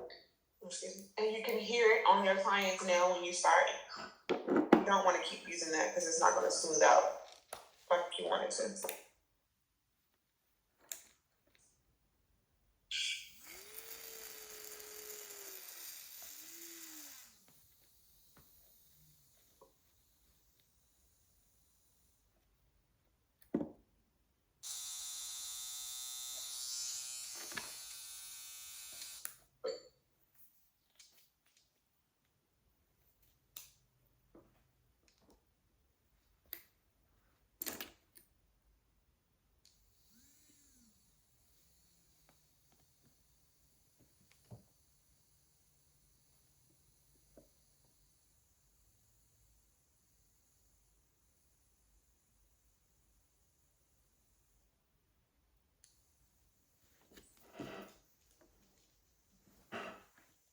Alright.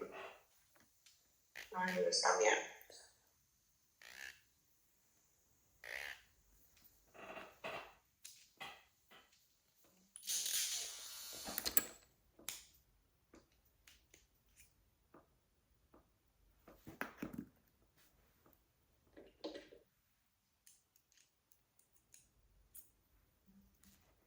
Does everybody understand the shaping part?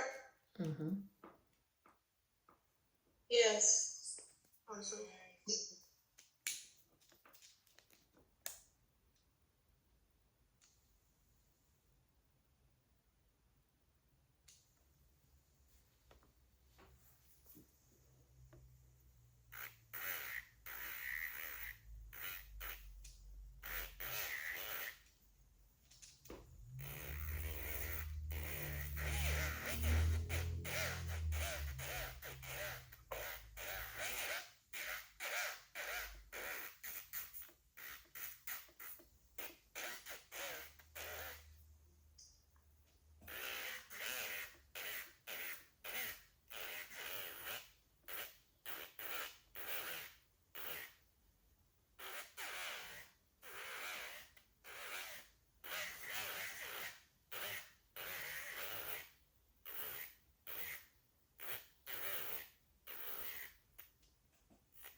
Great, just done.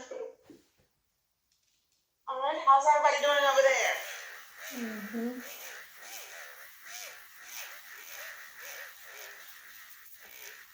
Thinning out buffing right now. Almost ready for polish.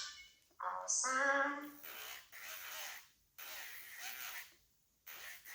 Alright, what color you want? You don't know. What about it?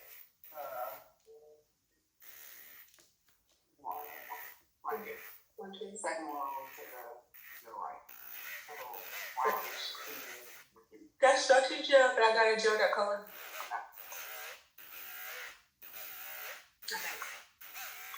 Anything that's natural. I don't like mild. Okay. Mild. Orange. Orange nails. Alright, I'm gonna get that done.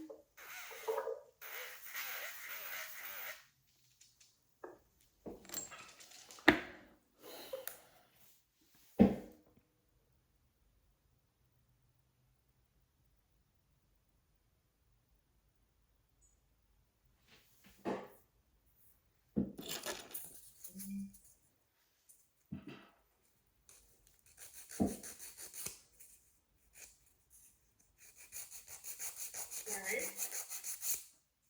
I'm gonna get up and get this polish. There is a Madame Nail color that's like neutral.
Alright, everybody almost done?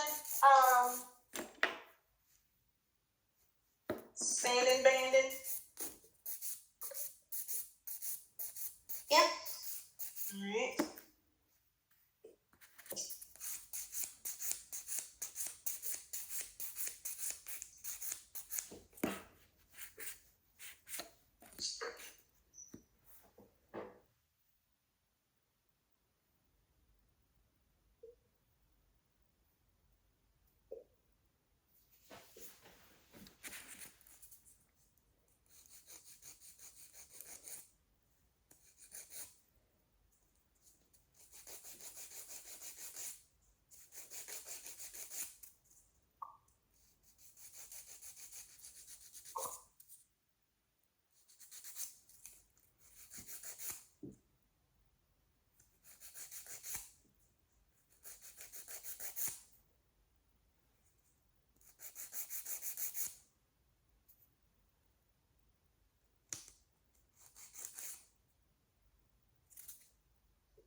Do you have an October on that?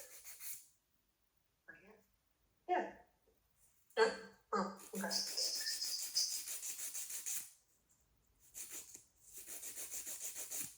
Alrighty, yeah. Are you saying what you want? Yeah, perfect, because I'm taking a break November, December, so.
Everybody all right? Yes, doing fine. Yes. Honestly. All right. I think we're almost done.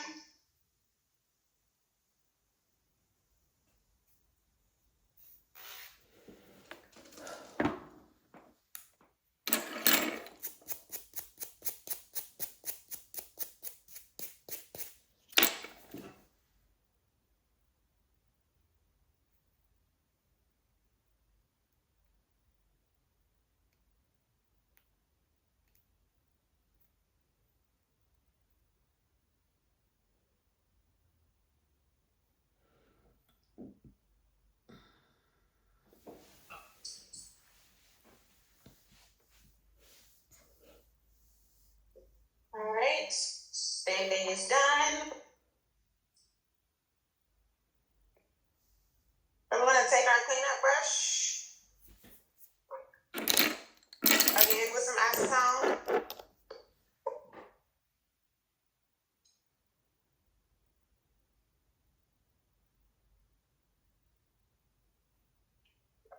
And paper towel. I'm gonna dust to get on here because we're wiping the dust off. So I'm just taking the brush and I'm literally just cleaning up the cuticle area from the dust that we just created from sanding to make sure we don't have any cuticle crumbs.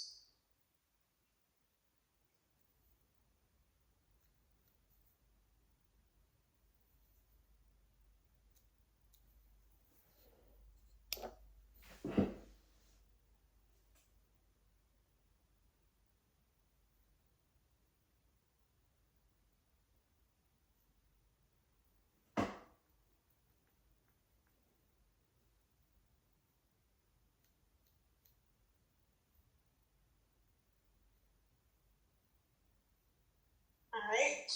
So for base gel, I always use the base gel. Always, always, always. The polish lasts longer. There's no chipping. There's no peeling, any of that. So this is the base gel that I use.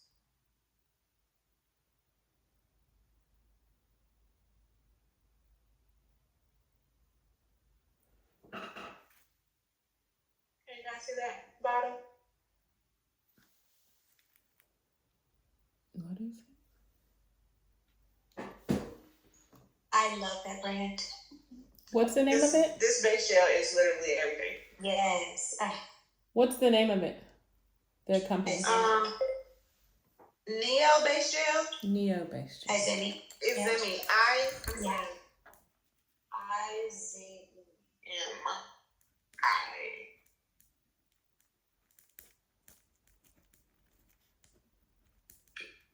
All right. So let's polish the base. And we just want a thin layer because this is actually pretty thick in viscosity. You don't need a lot.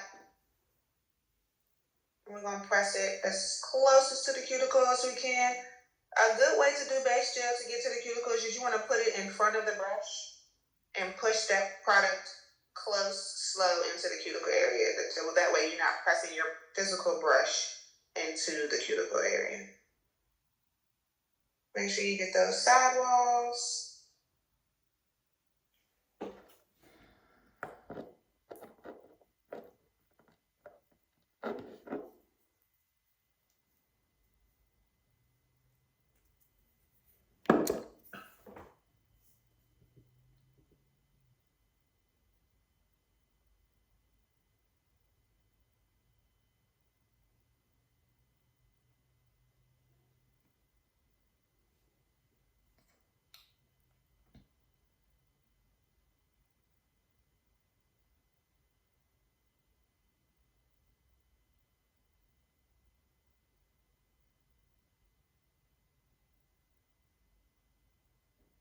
You can also pull back your client's finger like we did earlier with that pocket, so that you can kind of tuck that polish underneath where the structure gel is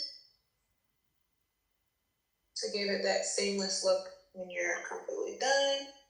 Because we're going to do the same thing with the polish.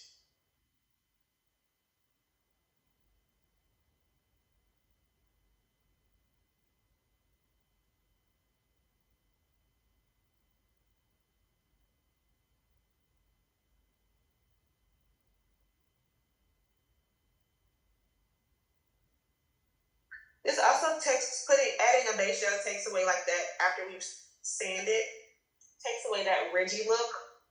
Like if we just paint it polished over top of this base, this snail plane, it'll catch all the ridges that we did from sanding man. So we don't want to do that. It's just like a protective layer between the two. And it gives it a smooth finish. Shauna, would you recommend doing the same thing with luminary? Because it's the base and the color in the same. Yeah, like if you're painting a polish over top of it.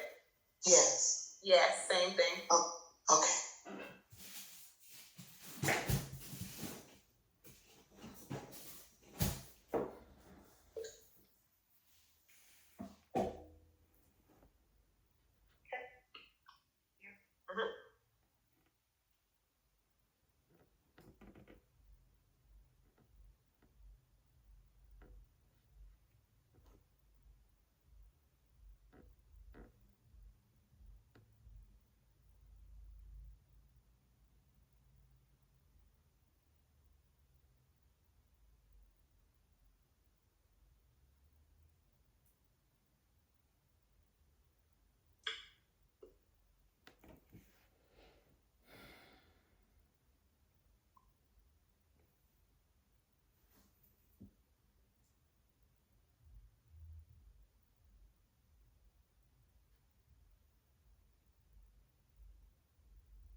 Now, all clients their fingers sometimes won't let you create that pocket. What you want to do is create a small lip. Not necessarily a pocket because everybody's fingers are made differently, but you'll be able to tell from your client's fingers what you'll be able to do and what you can't do. But the goal is to always have some type of lip to kind of cover the cuticle area.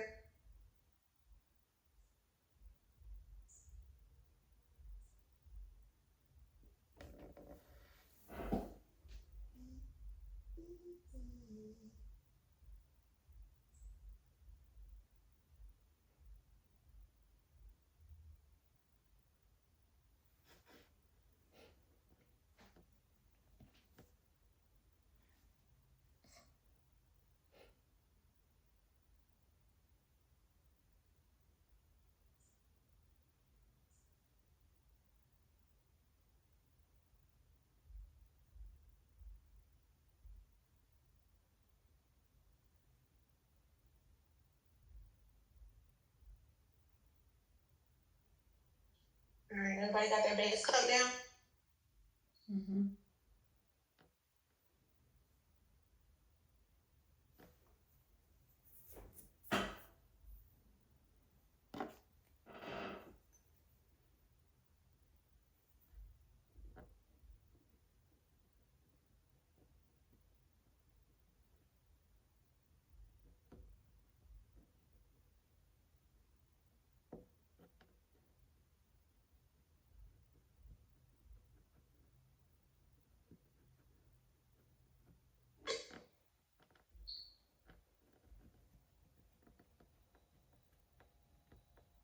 All right, got it in there? Everybody good? Mm-hmm. Yes.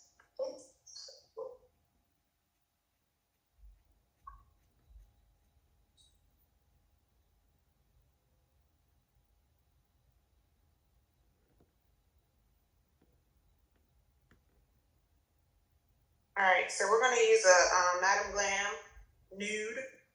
It's called Glory.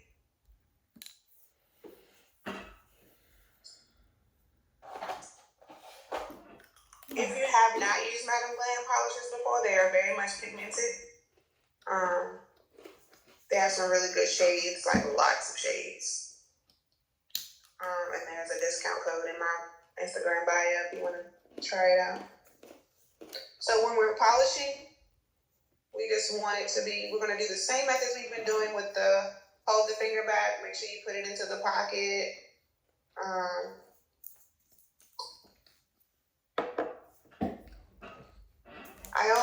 cap the first layer. I don't cap anything after, simply because you don't want to take the shape away.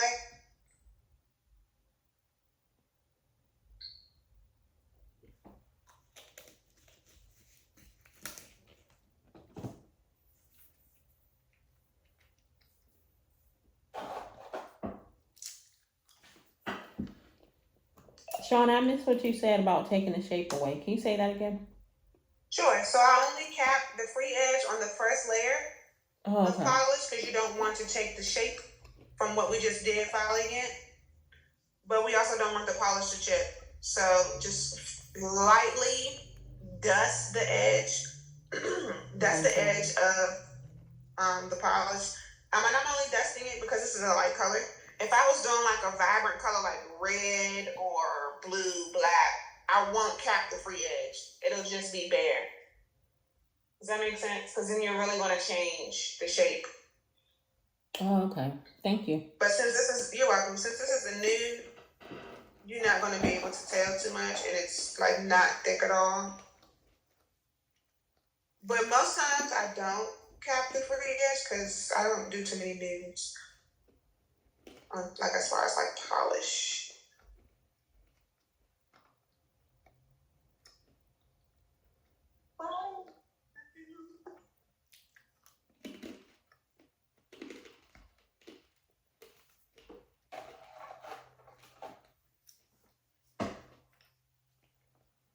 And I'm pulling back the finger like I did with every other application, because you want to make sure that it's as close to the cuticle area. Because we've already cleaned it out. There shouldn't be any cuticle crumbs in there. It should be free of debris. And you should be able to just push your polish into that pocket, giving it that seamless look from the cuticle outward. And just clean up where necessary.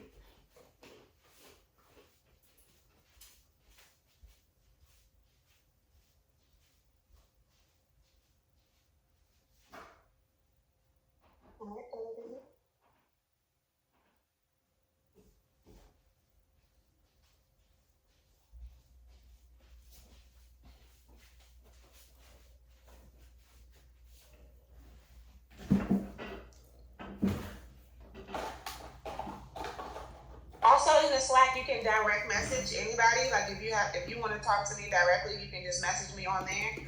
I'm more inclined to answer on Slack than I am Instagram, because I'm not really on there like that. I just post my picture and then get off. But if you want to ask me something or talk to me, you can definitely message me on Slack.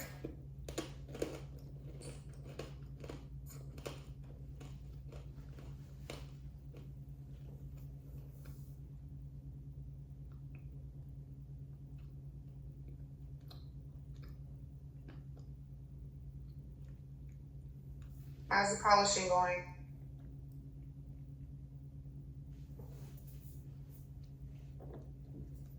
Everybody all right?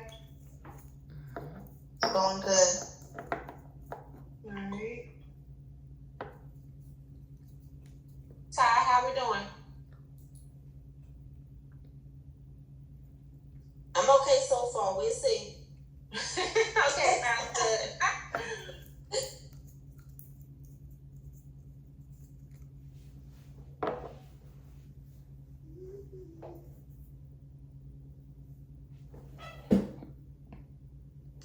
Shauna, do you have any tips on when we take pictures or videos of our nails for posting? Yours are always so magnified and clear and nice. I will definitely show you how I do it and what tool I use to get really close. Okay, great. Your phone also matters. What kind of phone do you have? I have an iPhone. Okay, that's fine.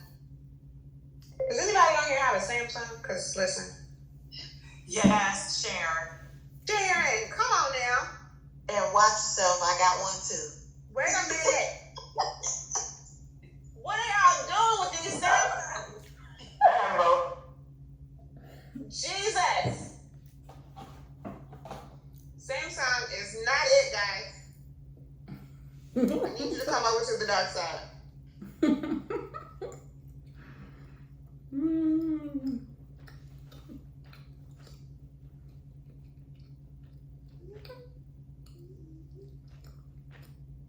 So angles matter, your lighting in your room matters. I'm almost in the dark right now. So I don't have my overhead light on in my suite. I just have my 2 table lamps, and then I have like this little house lamp over here.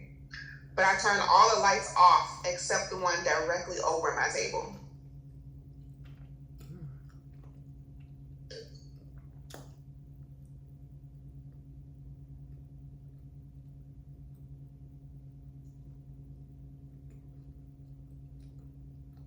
All right, what I'm gonna do?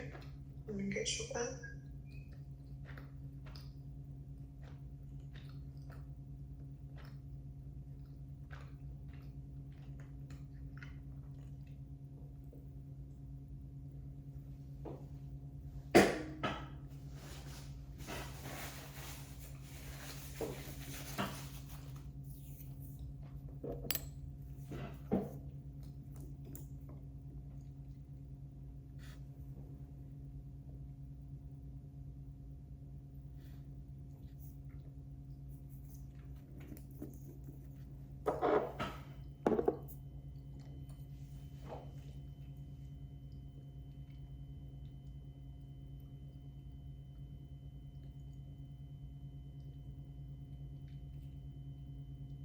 All right, let's do that.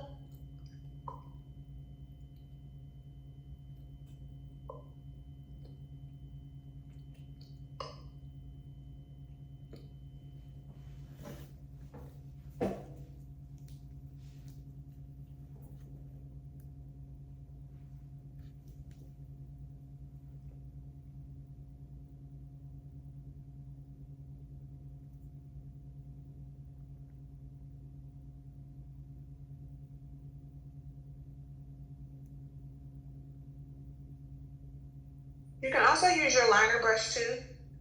If you don't want to take your brush and push it close to the cuticle area, how we did the structure gel earlier with the liner brush, you can do the same thing with polish.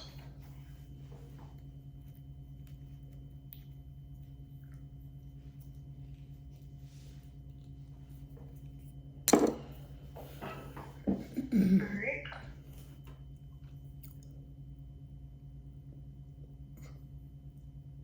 So we're just gonna do one coat with this polish because it's kind of changed the pink to a nude. Don't want to overdo it. This is it without the top coat. So top coat, I use 2 different ones sometimes depending on the brand. So I kind of do brand for brand because again they all work together. So Madam Glam, I use the Madam Glam No White top coat. But for like OPI or like Bio Seaweed, I use Bio Seaweed No White top. So it's between these 2. And if I do use Luminaire, I use Luminaire top coat. So I'm gonna do top coat.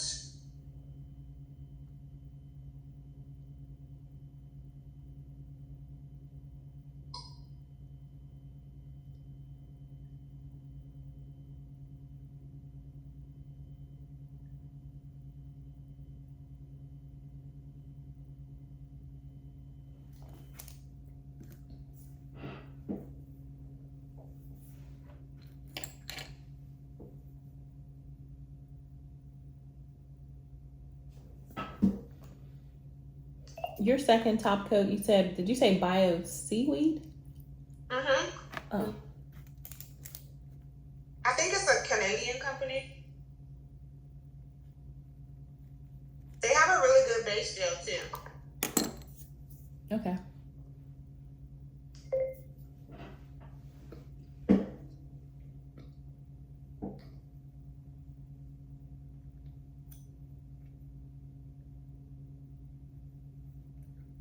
You don't want a lot of top coat because you want it secure and you don't want it to be bumpy or like shrivelly.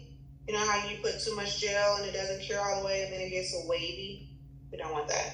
So make sure it's a thin layer, but it's covering the polish. You're not skipping these, having these like bubbles.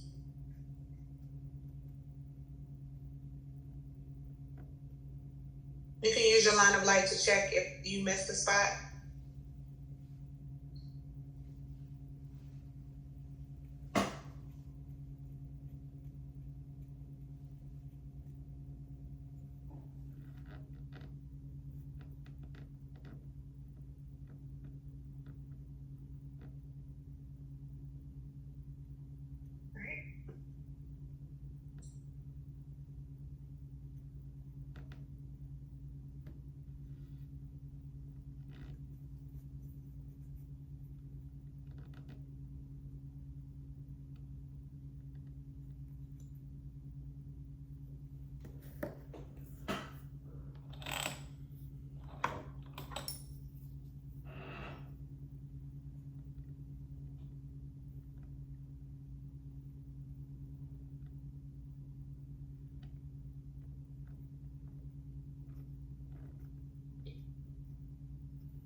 There's also a discount code for the Erica's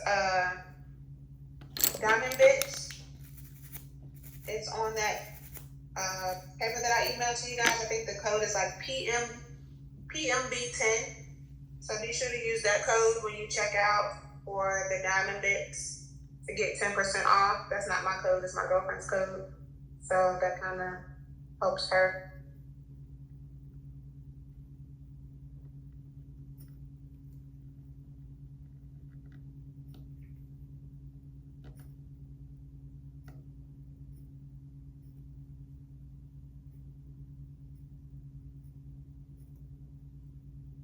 Right.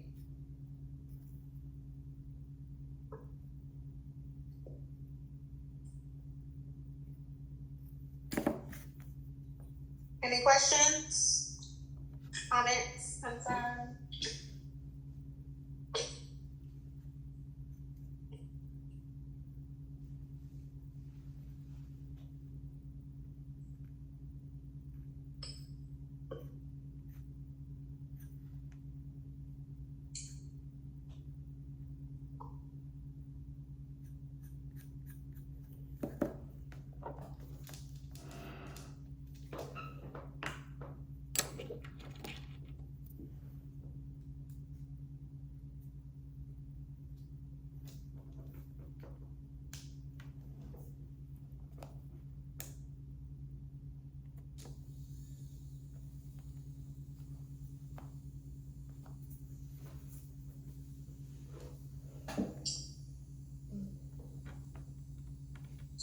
I'm sure you put that up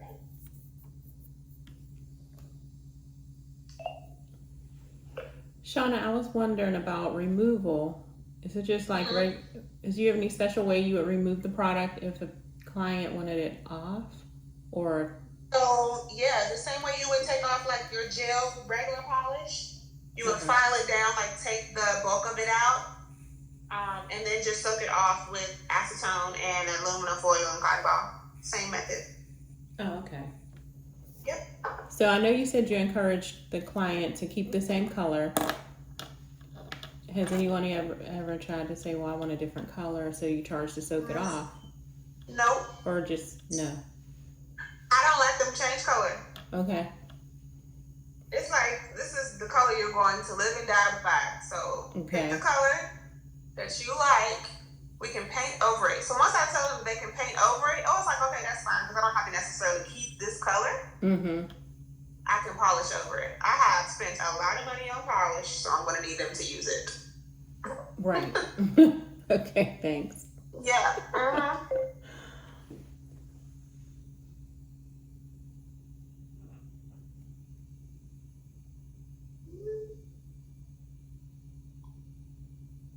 So now I'm going to put cuticle oil on. I'm testing this out for my own little brand, so watch out for that coming.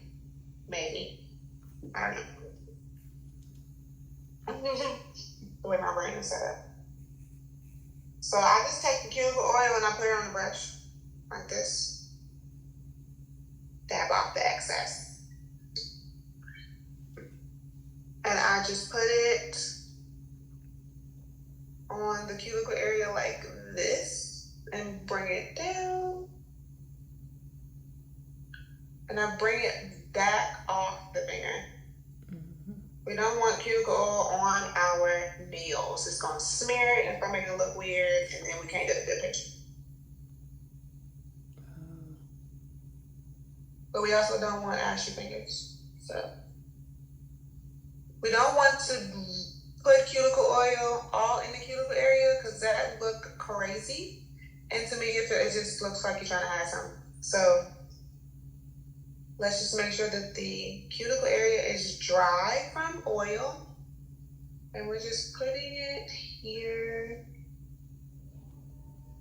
Oiling the finger.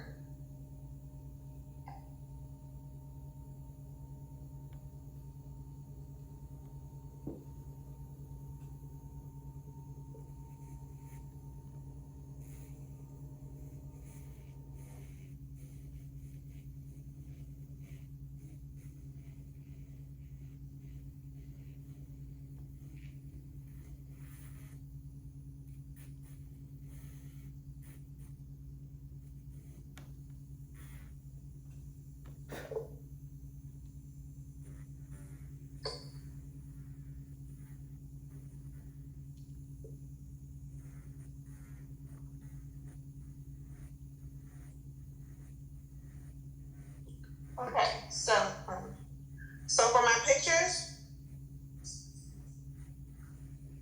I use this doohickey. Doohickey.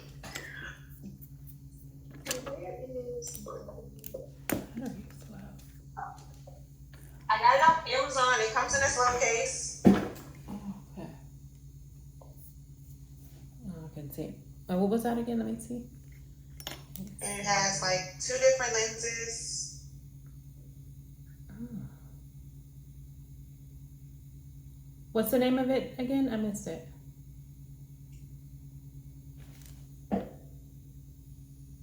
What's that brand name again?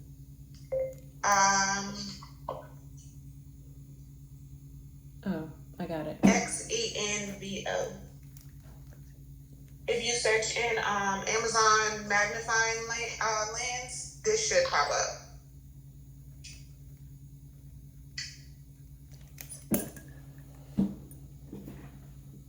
So you can do 2 lenses like this.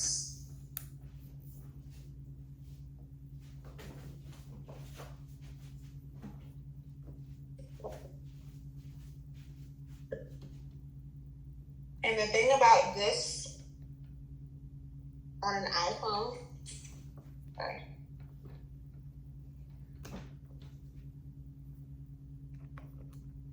Nope, not into my own.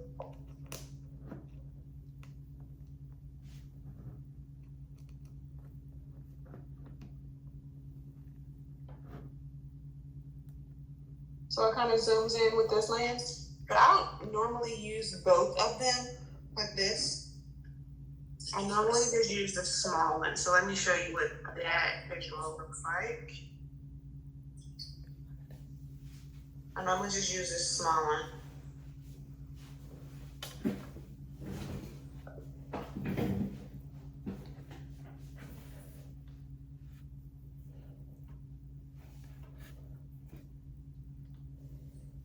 So you have to have it really close to get, I mean, like I'm really close to her finger to get this visual. So when you're taking a picture with this, you have to have it on one time. You know how your camera for iPhone users, on your camera it's 0.5, then it's 1 time, then it's 2.5 times. So to use this lens, you have to have it on 1. It won't work on 2.5, and you have to have it on the lens that's closest to the bottom of the phone. So I'm gonna turn the lights off so you can see the difference in, I got 3 lights going on here.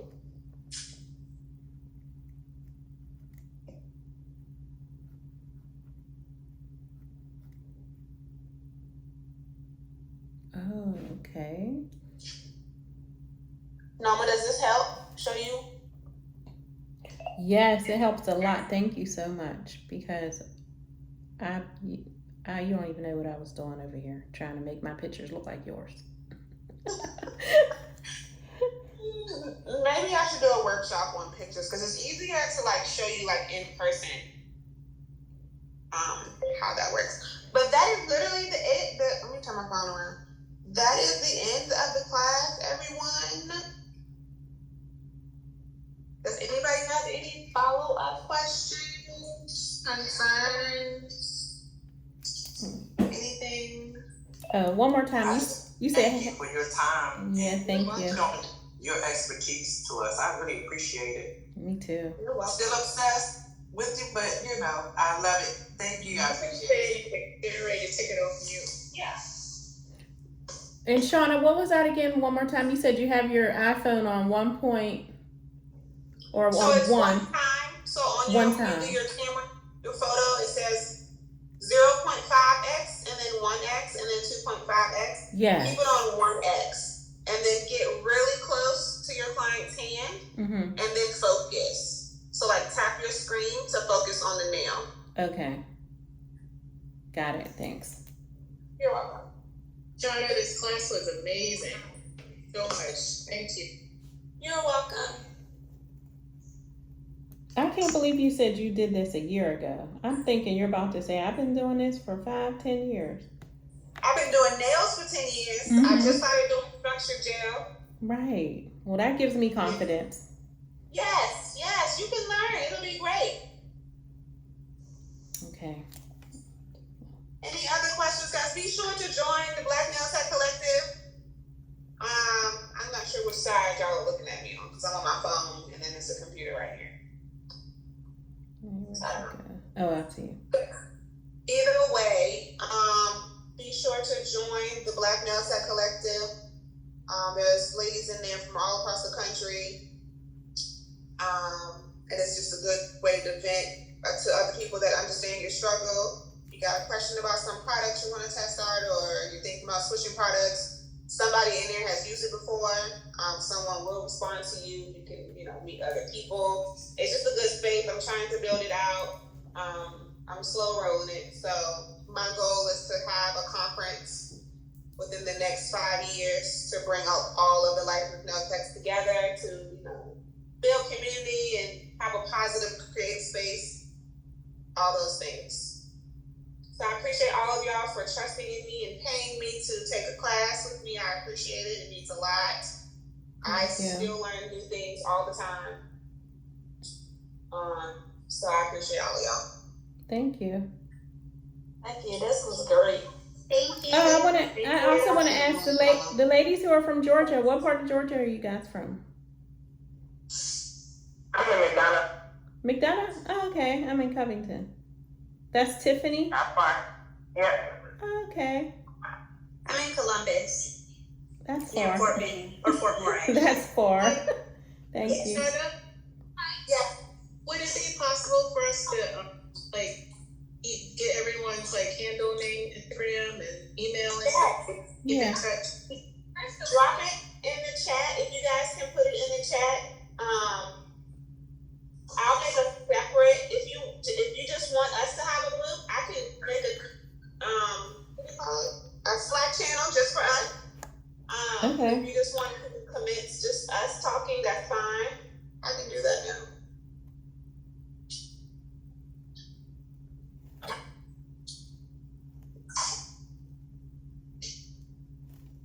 I gotta write all these down. Hold on. I'll leave it up until everybody has it written down. Okay.